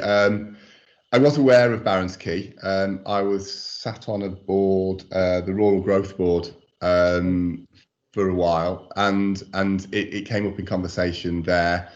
But also, I was actually approached by a couple of ladies that were talking to the agent there about putting a soft play area in. I'm not a fan of soft play, so it wasn't something that I did sort of help a little bit, and then I didn't really think about it that much for a while, and then went back and met with Sarah, who was the agent, now works for Cheshire West now. Yeah. And it was clear that there was an opportunity there, and I think we've been very lucky. And it's quite unlucky for the situation at Barron's Key, because obviously it's been very challenging. So I think them two issues, we were looking for somewhere to demonstrate what we think we could have done, and we were very lucky that it was recognised that would be something that would help with Barron's Key, and anything to drive footfall obviously is give everybody comfort, and that's the prime reason that I think we progressed. In terms of finding people, I guess it's depending where, what region you're in. It's really identifying successful operators in that area, I think. Although I do see Sticky Paws rolling out, and it would be great to see it being, a national brand, and that's the reason it was designed in the way it has been designed. I think there's good local operators, but it would have to be a mix. Obviously, it needs to be professional.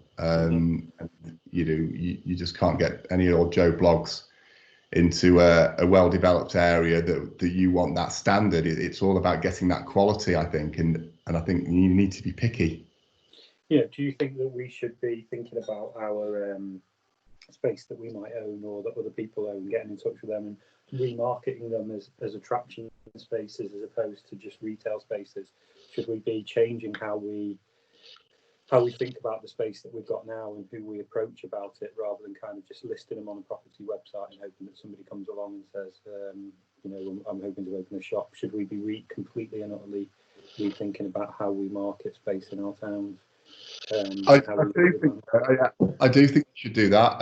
I also think it isn't quite as simple as that. It needs to appeal to leisure operators, and the challenges that I've certainly felt through the years is because we don't own this site. We've always struggled to get funding. So to come up with a model, whether it be a joint venture or however the return on investment is constructed, I guess both can take their pick. If you can find a good operator, and if, like me, I struggled with the funding side of things, then if there could be a model developed that helps with that, then I think that would be really appealing, and it would widen the net a little bit. That if there was, everything's got to be paid for, and this is why I think we were on the same page initially, that I completely recognise that. So I think it's just coming up with a model that everybody's confident in, and make sure that there is a return on investment, and it is what everybody's happy with. I guess that's the best thing I can say about that. Yeah, no, that's really useful. I've spotted there's a couple of other hands up, so I'll leave my questions for now, and I'll go to Lynn. You had your hand up first. Would you like to ask your question?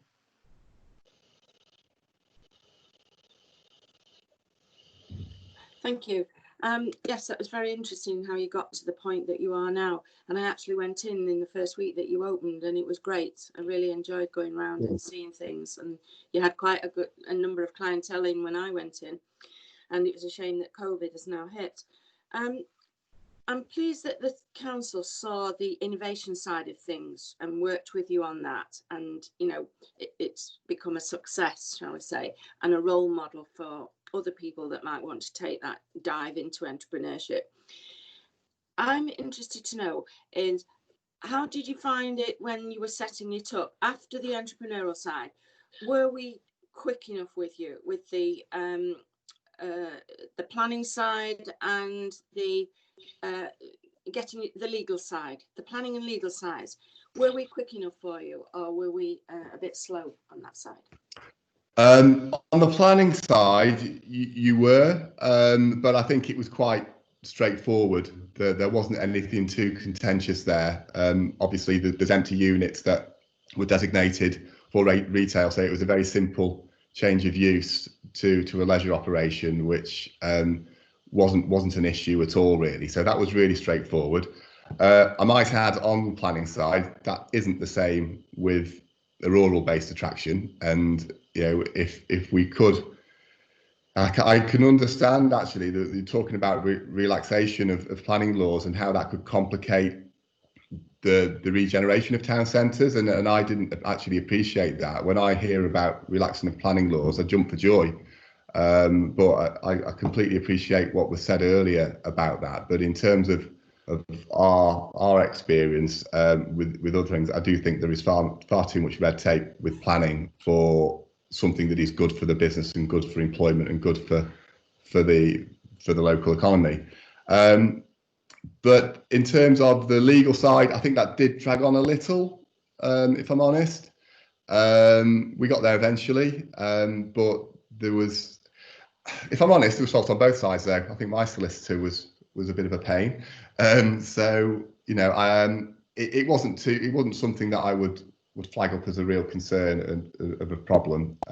So all in all, not too bad at all. Okay, thank you. Great, thanks. I think Charles, you had your hand up, and then Sam Naylor. It was just a query regarding the planning use issues, but that's sort of been covered. Thank you. Sam? Yeah, thanks for that. I've met Jonathan, and to me, just the type of entrepreneur that we want to attract into Northwich. I've been saying for years that the only way that places like Northwich are going to survive is you've got to turn it into a go-to destination.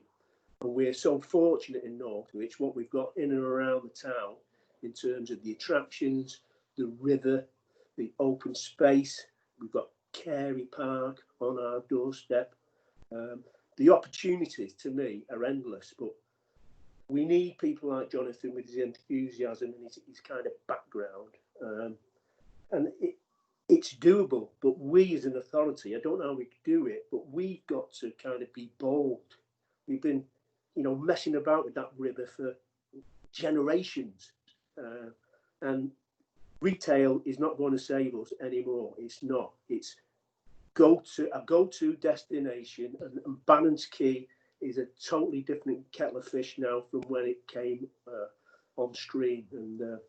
And people have contacted me with some brilliant ideas, nothing to do with retail, but undoubtedly they will attract people into the town. And I think we should be working much more closely with people like Jonathan to, give us fresh ideas. And I certainly think Sticky Paws has got a future, but I'm just so gutted for Jonathan and his business with what he's been hit by, and I just hope that he can hang on in there. Yeah, thank you very much. I do agree. I do think when I first went to Barron's Quay, I was absolutely blown away because you don't expect to see it, and you walk around and you're right on the river there, and it's just criminal that there isn't the amount of footfall that there really should be there. But I do agree that the council needs to be bold and really choose a direction. And I'd welcome working with the council. I've had a very good experience with it over the last year or so, and I'd really welcome to throw my hat in the ring and help wherever I can. And again, that's why I specified the ICF projects part of it, is that as registering a contracting company, that's what I love. I love designing things and building things, and I think that would be something that for what it's worth, if there was any help I could give on that side of things, I'd certainly be happy to. Thanks for that, Jonathan. So I'm going to come to Sam Dixon in a second, but it was just something that you'd said that I was followed on from Sam. You mentioned about this idea of people being able to use, businesses being able to run indoor and outdoor spaces, and was that kind of like the public realm, how businesses or attractions can spill out into the public spaces that the council are also in control of, and how we can work together to animate those? Is that kind of the point that you were trying to make? Yes, it's really. I think the reason I mentioned it is that we are talking with the council about the space outside Sticky Paws, the grass mound there that's nearer to the river. And it's such a wasted opportunity in my view, because it's been nicely landscaped right down next to the river, and I see very few people down there. But I recognise that any money that's thrown into landscaping or design, that it needs to be paid for somehow. And I think if that can be paid for via the tenants, as long as obviously it's a working model that is profitable, then I think that's probably an option. It wouldn't work everywhere, but I think to look at each individual space, personally, I think the space at Sticky Paws, which is all I can really comment on at the moment, would work. But it would require substantial investment to get it to the standard to ensure you got the footfall you needed. Thank you. That's really useful. Sam Dixon, you've got your hand up. Yes, thank you very much, Richard.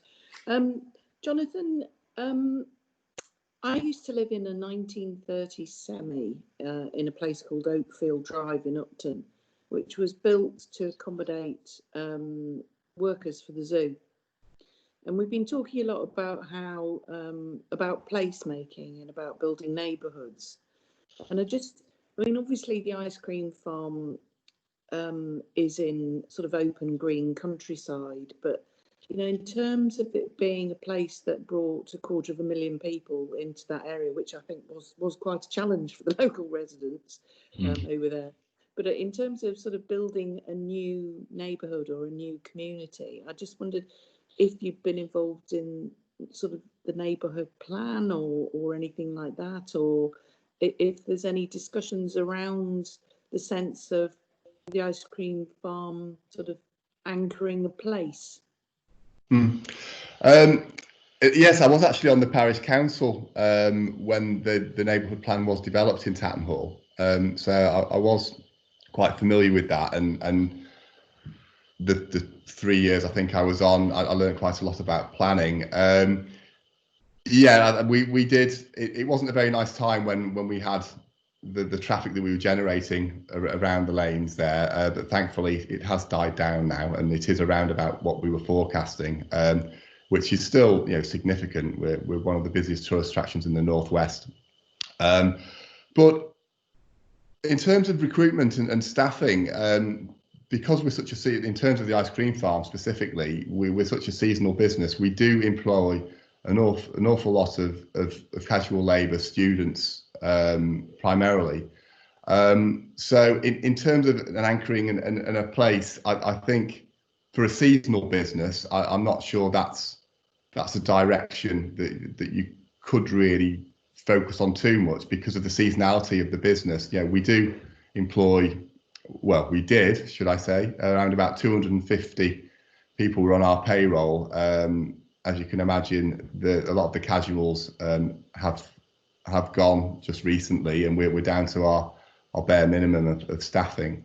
And people always ask, do we struggle to find staff in a rural area such as this? And surprisingly, we don't.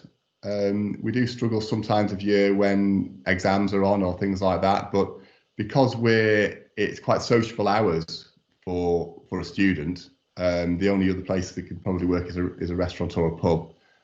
It's quite appealing for them.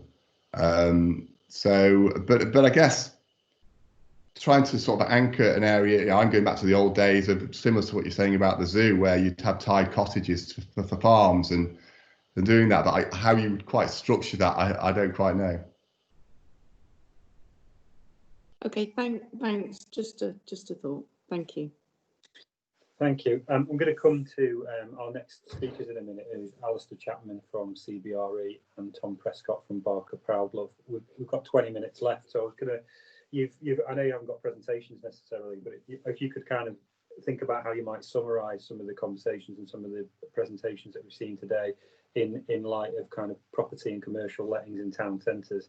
I'll come to you to do that in a second, but I've just had a question about the kind of like live work agenda and just how you see that for staff that might work for you, Jonathan. You know, we talked about 10 years before in generation rent, and you just talked about how some of your staff might be, you know, younger and students. How does the live work agenda work with attractions like yours in town centres? If we wanted to have people living close to where they worked, what kind of tenure do you see that being, and what kind of accommodation do you see that being? It's a difficult one. I think, you know, because primarily we do employ a lot of students, you could argue that generally you might be able to locate businesses such as these and identify locations that are within a student environment. Now, in terms of the tenure that you might do that, somehow tying it to the business, you know, along with the owner-operator type approach, and in tying everything in terms of how the accommodation is structured and tied to the business, and the business tied to the owner, is something that, again, wouldn't be qualified to work out how you do that, but just something that really sort of makes sense to me, if everything could be tied in, hence the term tied cottage, for years gone by. So every environment's different. That's the problem, I guess, isn't it? Every town centre's different, every high street's different, and the makeup of that is. Yeah, that's a difficult one for me to answer, really. I didn't know the answer myself. Listen, thank you so much for coming. That was really, really useful talks and the presentation and the questions and answers as well. So thank you very much. You are welcome to stay and listen to the next people. So Alistair and Tom, don't know how you want to divide this up amongst you. Maybe you've already discussed a plan. If we can hand over to you now, if you do need to show any slides, just let me know and I can make you a presenter. But otherwise, just the floor is yours. Thank you, Jonathan. Thanks, Richard. Tom, do you want me to kick off? Yeah, that's fine. Good afternoon, everybody, and thank you for inviting me to speak today. The discussion, I think, has been really thought-provoking and very, very interesting. I found some really valuable insights. Just to give you a background about who I am and what I do, I work for CBRE. We're a property consultancy. I'm based in Manchester, but I work across the UK, working at the moment with about 20 different local authorities. My main aim and driver really is to help authorities come up with strategies around their development plans, which inevitably, as you can imagine, focus on the town centres. Today I haven't provided a presentation. I was looking for more of a discussion, if anything else, and clearly I think there's a lot of questions, but I'd really like to focus for me on what we're doing elsewhere, which is quite deliverable and actually coming up with actions that you might be able to take and think about to try to move your town centres on. So in terms of the way I see town centres is that I think it's important not to forget that generally they are fantastically located with great access, with great amenities, with great historic features. They have a character, they have a narrative, they have a story. So we shouldn't think of them as dead places. Although the retail is clearly moving out, they still have a life well beyond retail, and they used to until sort of the 1950s when retail started to overpopulate in some regards town centres. So that's a very important point. And I think we're in a period of transition. So Tom and I work on a couple of schemes around the Northwest for local authorities. And generally, when we look at a town, you'll see that peak requirement used to be for retail about 1 million square feet in a lot of the towns, similar to Northwiches, etc., Chesters. We're seeing that falling down to a number more like 10 to 20% of that. So you might be 100 to 200,000 square feet of retail in a town centre.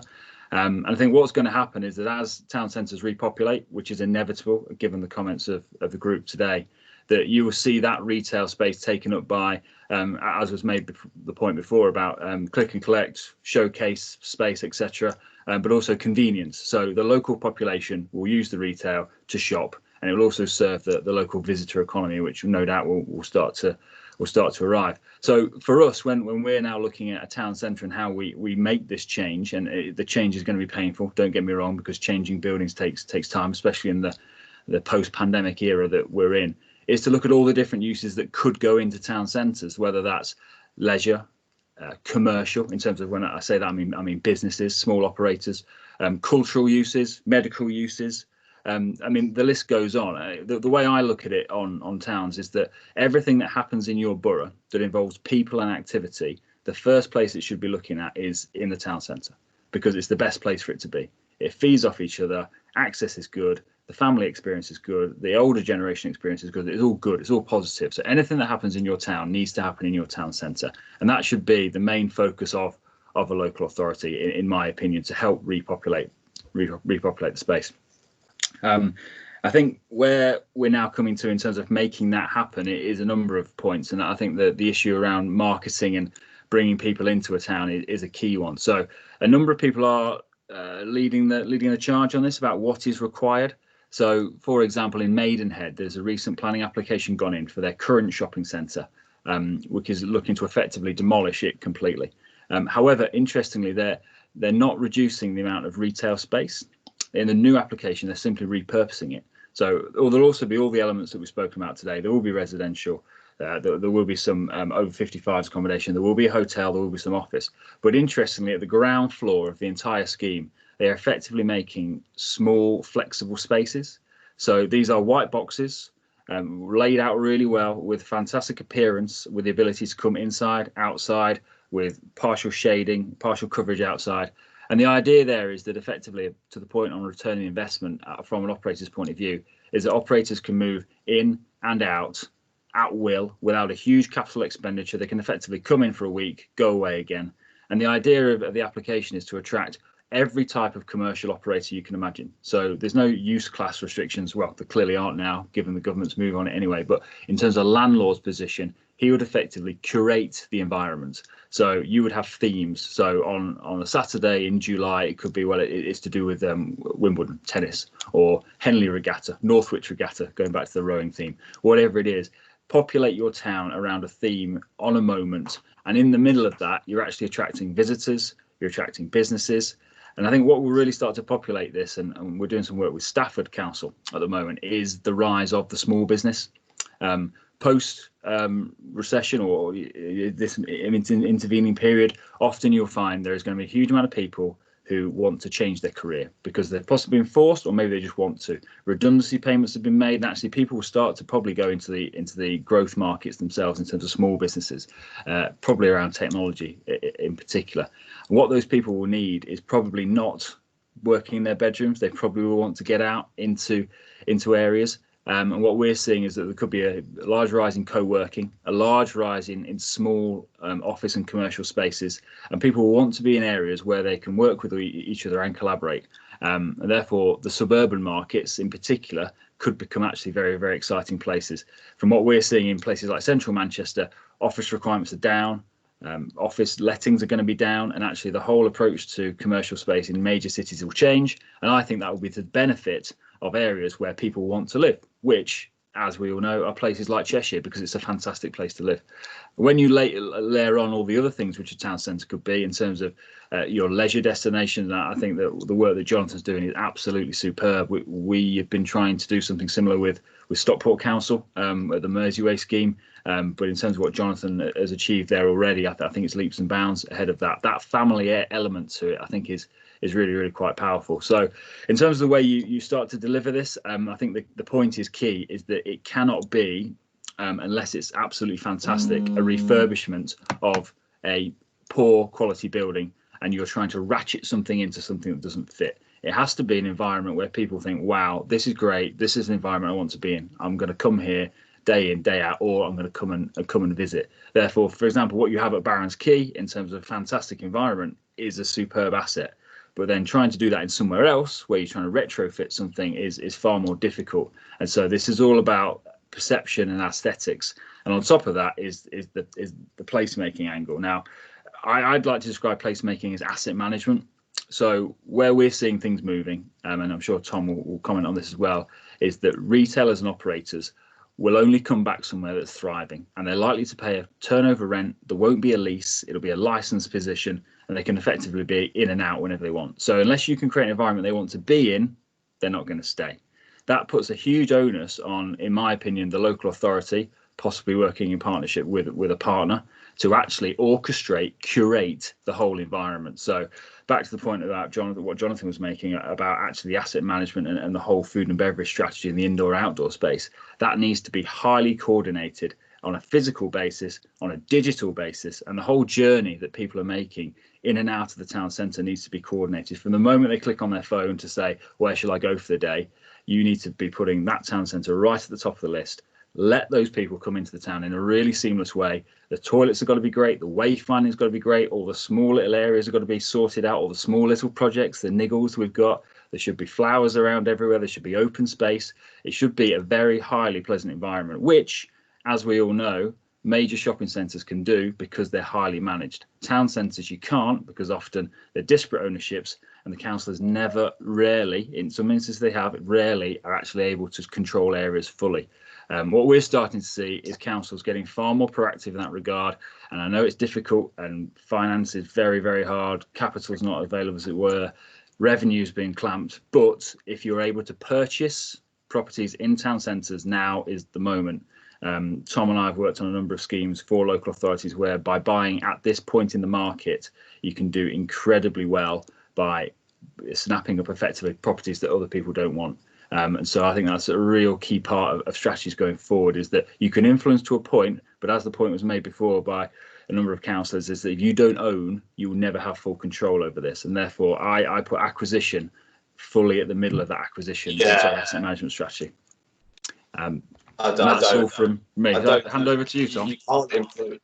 Yeah, you can't. Frankly, you know, with the soft touch methodology of trying to influence landlords is the same as going into a shop when you own a shopping centre and trying to tell them how to stock the shop. The only way to have a genuine impact on your town centre is through ownership control. Landlords will not be led for the most part, unless you're doing covenant wraparounds and things like that, which are far less palatable than actually owning the estate yourself.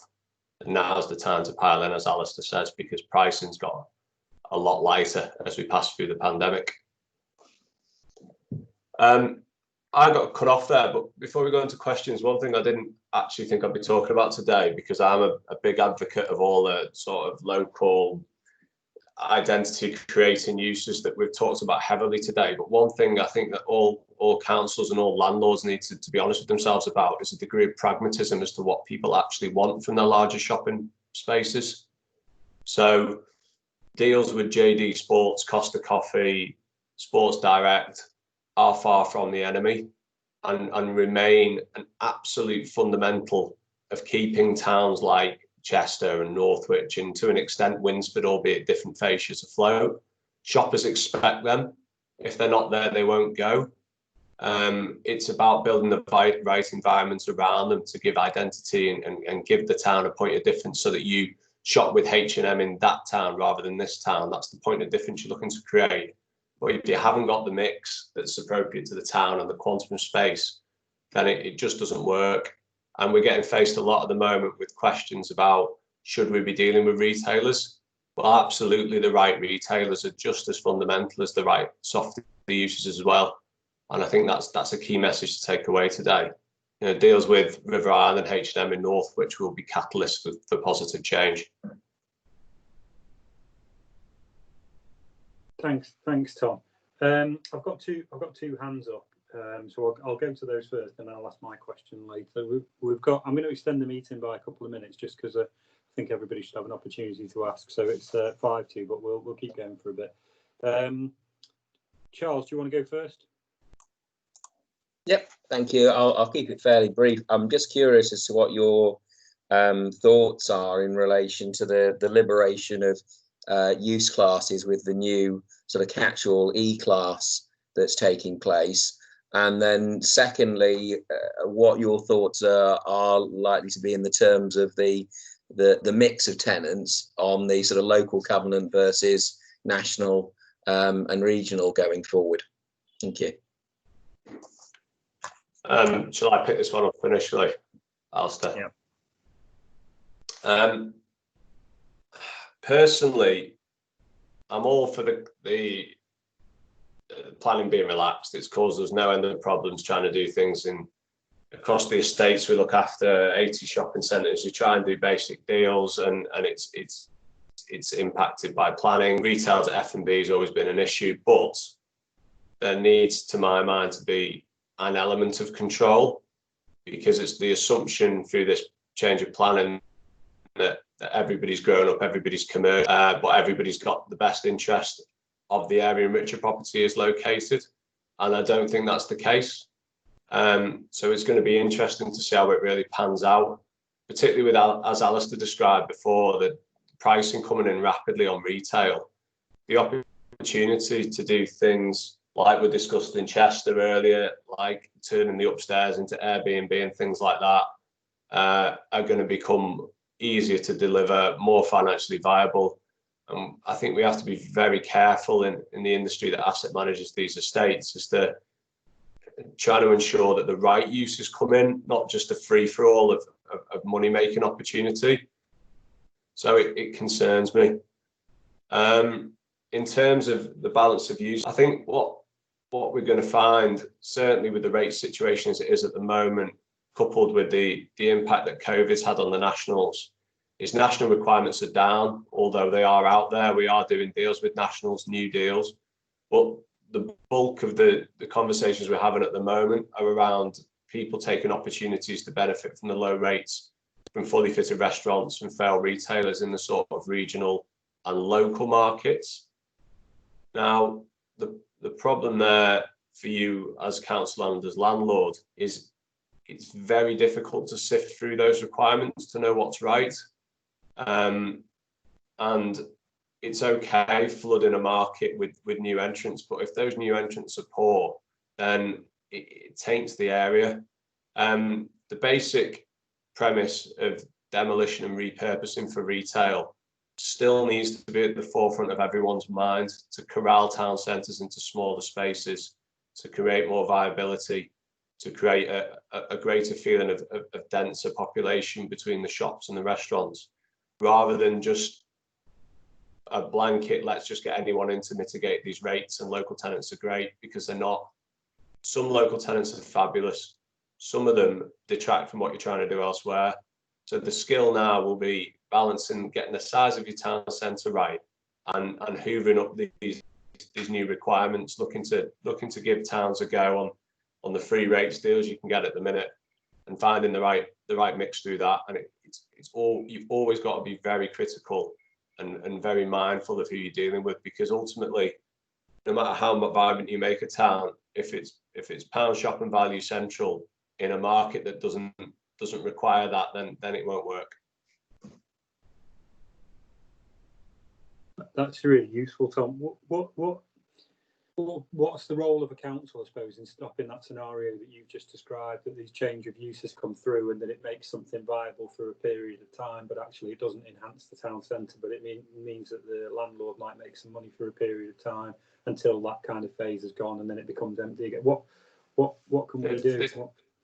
This comes down to what Alistair was talking about before, which fundamentally is there's not a huge amount you can do as council versus landlord. Landlord is completely at liberty as a businessman to administer his business as he sees fit.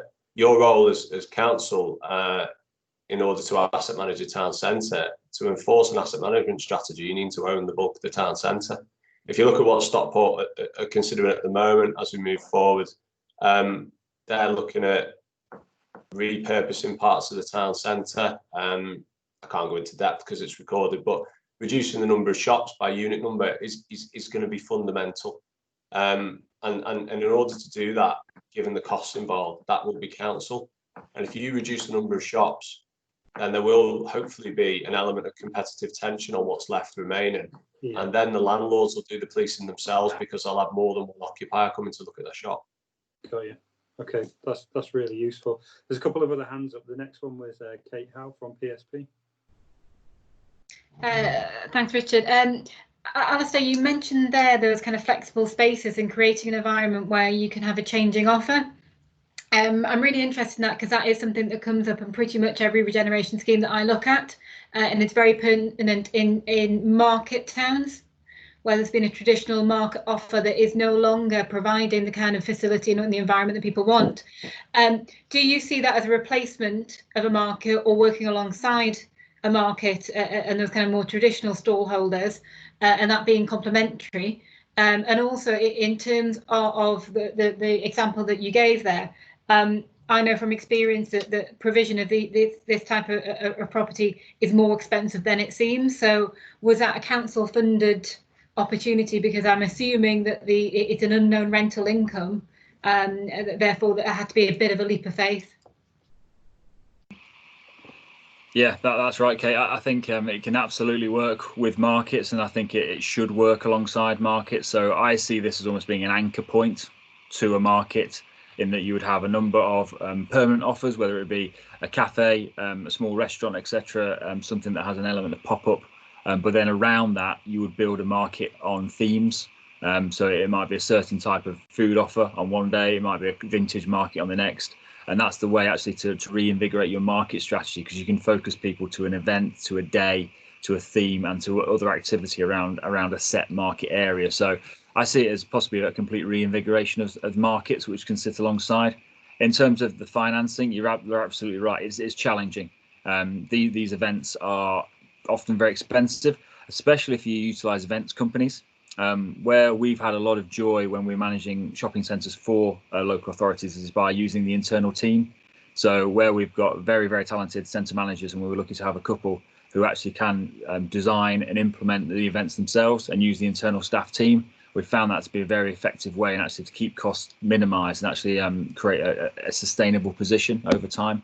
But you're right, in the first couple of years, you are effectively funding the scheme in terms of investment to get the footfall, to get the activity, which after a while will start to deliver itself. So yeah, it is an investment revenue model you need to employ on that. Yeah, and just one quick follow up and make it really quick. Post COVID, I think we're all looking. Post COVID, I think is going to be a positive thing because localization will be stimulated. People aren't going to be wanting to get on public transport to go into Manchester city centre. As you say, they're going to want to have kind of flexible workspace offers. From your mind, how would you advise for local authorities could maybe start to look forward to how they can capture that market and make the best of it? Yeah, having this conversation at the moment pretty live, which is really exciting. So that the COVID data is amazing. It's given people in the local authority access to every single business in your borough. So you actually know who they are, what they do, what their issues are, where they trade from. You've actually got the best database you could ever have wanted. So that's where the information from one of my clients has come from in terms of the numbers. So that for me builds a business case immediately. So 5,000 potential occupiers for 10,000 square feet of flexible space. That's a no-brainer. So suddenly you could use that to access grant funding, European funding, PWLB, cash reserves, etc. And that's where I would start to move with these very quickly because I think there's a big opportunity in this sector coming very, very quickly. Agreed. Thank you. That was really interesting. Thank you very much. Lynn, I think you had your hand up as well. That might be the last question that we've got. Yes, okay. Today. Yeah. Quick one. Really fine. Is it Adrian Chapman? Was your name Adrian? Alistair. Sorry, I didn't catch. Alistair. Absolutely delighted to hear your loads of flowers and the dressing up of the area. I think that is definitely the way to go. I love places that look absolutely delightful to enter. And my other thing that I picked up on was the toilets. I mean, we have fantastic events happening in Northwich. We have no toilets. I mean, we did have some, but they just got burnt down. But apart from that, we have no public toilets. And it's essential with the crowds and numbers that we bring in. So I was delighted to hear you say that because I've had residents on to me about the lack of toilets. The other thing is, you say it would be good for us to have the ownership of the land and buildings. Do you think with COVID now and the changes that there might be some offers to be had? Absolutely. Price going down. Yeah, prices could well be at the lowest point. Yeah, they could well be at their lowest point ever in the next few years. So we're starting to see receivers being appointed. As Kate mentioned, the current owners of those properties, if they have debt against it, i.e. a bank, then it's likely that the bank will now be in charge of those properties. So the owners will be gone. Yeah. So we could see a huge raft of administration sales. So what we're advising some of our authorities to do is a data exercise. So work out the owners of every single property. If they've got debts against the property, who's the debt holder? And therefore, what is the likely path of that property? Very quickly, you can build up consecutive ownership patterns. And you could be looking at areas of maybe 3 to 4 to 5 acres of your town centres that might become available. We have one local authority who's looking to do that and will be replacing it with a park. In terms of they think the values will be so low they can afford to actually build and, as Kate mentioned before, sustainably revenue provision for a park in the future. So you can see the opportunity this could create. It could be once in a lifetime what we're seeing here. It's bringing a smile to the face. In terms of timing on that, though, that's really interesting. The word from the wise in terms of speaking to the retailers is we have not seen anywhere near the fallout from COVID that we're going to because the government, as is well documented, has propped up the economy. Pricing as we move through the rest of this year, I think will stay relatively robust. I think as the CVAs start to bite, second rounds of CVAs and admin start to become more apparent, where people haven't cut deep enough to manage social distancing costs. That's when pricing will really become interesting. Any recession doesn't start with a drop off a cliff. Pricing drops in line with what the last guy paid, so it goes down and down rather than up and up. That coupled with, as I say, that the government sustaining businesses that in a lot of instances we know weren't going to be surviving prior to the pandemic. Pricing's only going to go one way. So it's about picking your point in the market really as to when you go in and buy. Right, great food for thought there. Thank you. Very much food for thought. Yeah. Okay. Members of the committee, any further questions from anybody? Kate, you still got your hand up. Councillor Dixon? Oh, no. Thanks, Rich. Yeah. Where last are question. we up to? Yeah, where are we up to in terms of the government and the public loans board? Because they capped it, didn't they? Was it last year? I can't remember the details. So we were in a good position to be able to acquire property as the public sector, but they changed it last year, didn't they? And I just wondered what the position is now, whether there's any shift on that from government. Tom or Alice, Richard? Yeah. Yes, please do. Yeah. Yeah, absolutely. So, yeah, you'll be well aware there's been a consultation running for a number of months now, which is still active for local authorities to submit opinions back to the scrutiny committee on exactly what should be done about the use of PWLB. Effectively, though, when you do read the detail of that document, what it is looking to restrain is local authorities buying for investment reasons, i.e. to make a financial return primarily, because of the actions of a number of majors, such in Spelthorne, for example, who spent about £1 billion on property using PWLB. But what it doesn't do, and it's important that the Treasury is not trying to stop this, is the use of it for regeneration activity in borough. So if it's to support housing, if it's to support jobs, if it's to support town centre regeneration, then PWLB is absolutely available. And so I'd well and truly look at that and make sure that conversations with the 151 team are very much on that basis of, are we using it? Can we use it to support these initiatives? Because it is very, very cheap money, which can be used over obviously 30, 40 years at 2% per annum. So that allows you to do some fantastic things with it, which obviously can't be available to the private sector. So yes, that's my understanding of the current position on PWLB. So we have an investment strategy, a capital investment strategy, don't we, Rich, that was brought into Cabinet, I think last year or this year, I forget where we are. And is it an action point that if we're not doing so already, that we should be responding to that consultation? No, but it can be. Yep. Caroline, can we mark that down as an action, just in case? Thanks. Yeah, will do. Yeah. Okay, I think, given the time, I'll just say thank you to Alistair and Tom for your time. It's really appreciated. There's been a lot of information there for the Commission, but I think the information that was provided by Louise at the start about housing and about developments and about the risks of fractional investment needs focus on a kind of live-work agenda, and about the need for high-quality housing. Don't just do cheap conversions, because you'll be stuck with them for a long time. I mean, that's something that we definitely need to consider. I'm really favourable to conversion to residential for some properties, but I do take the point that if we get it wrong, they're there for good. Particularly if they're sold as freehold properties, and then we're stuck. So we really need to think about this. I liked Kate's triangle that showed the different ownerships, how town centres were made up in the past. I think the stuff about building communities in town centres is really important. It goes back to the kind of stuff that Louise had said at the start.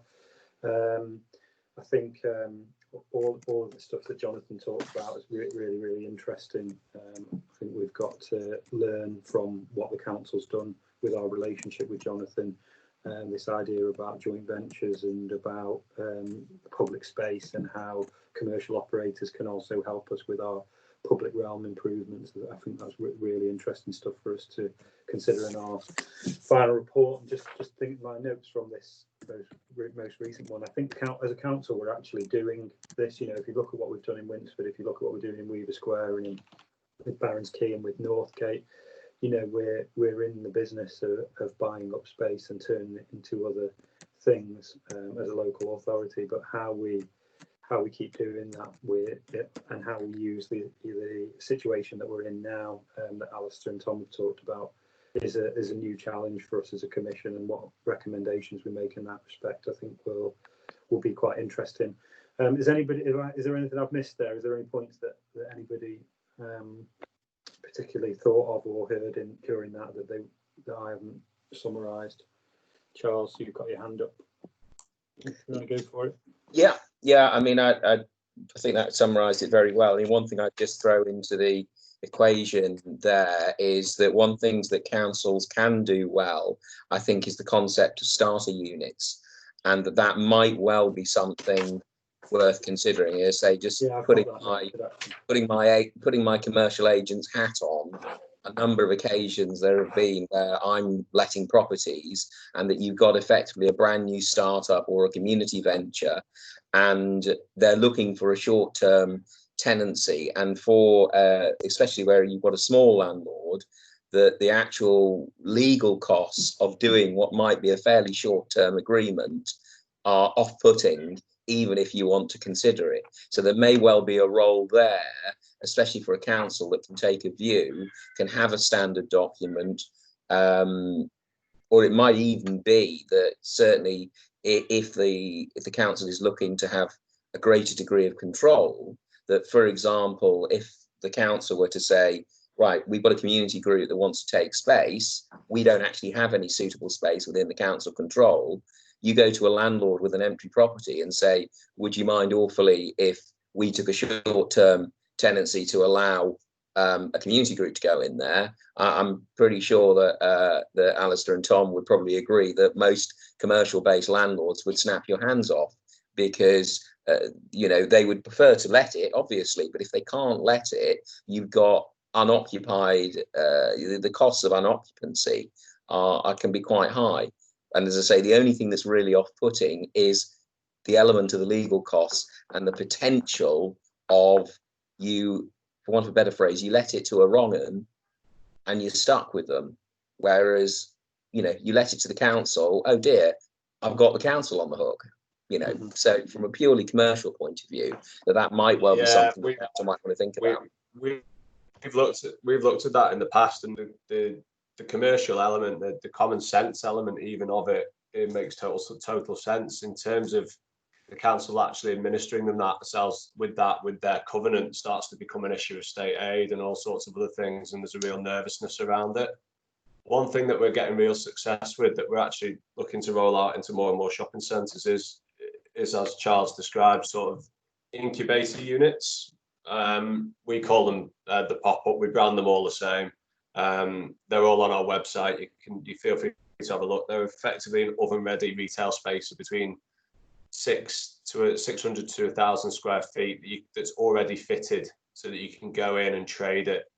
And these are done as huge loss-making ventures, perhaps not at the moment with rates being what they are, but they run at, say, between 150 and 250 pound a week. You can have a license for no more than 6 weeks to keep occupation transient, and it allows nervous traders to come in and have a go at a town over a short period and convince themselves it's the right move.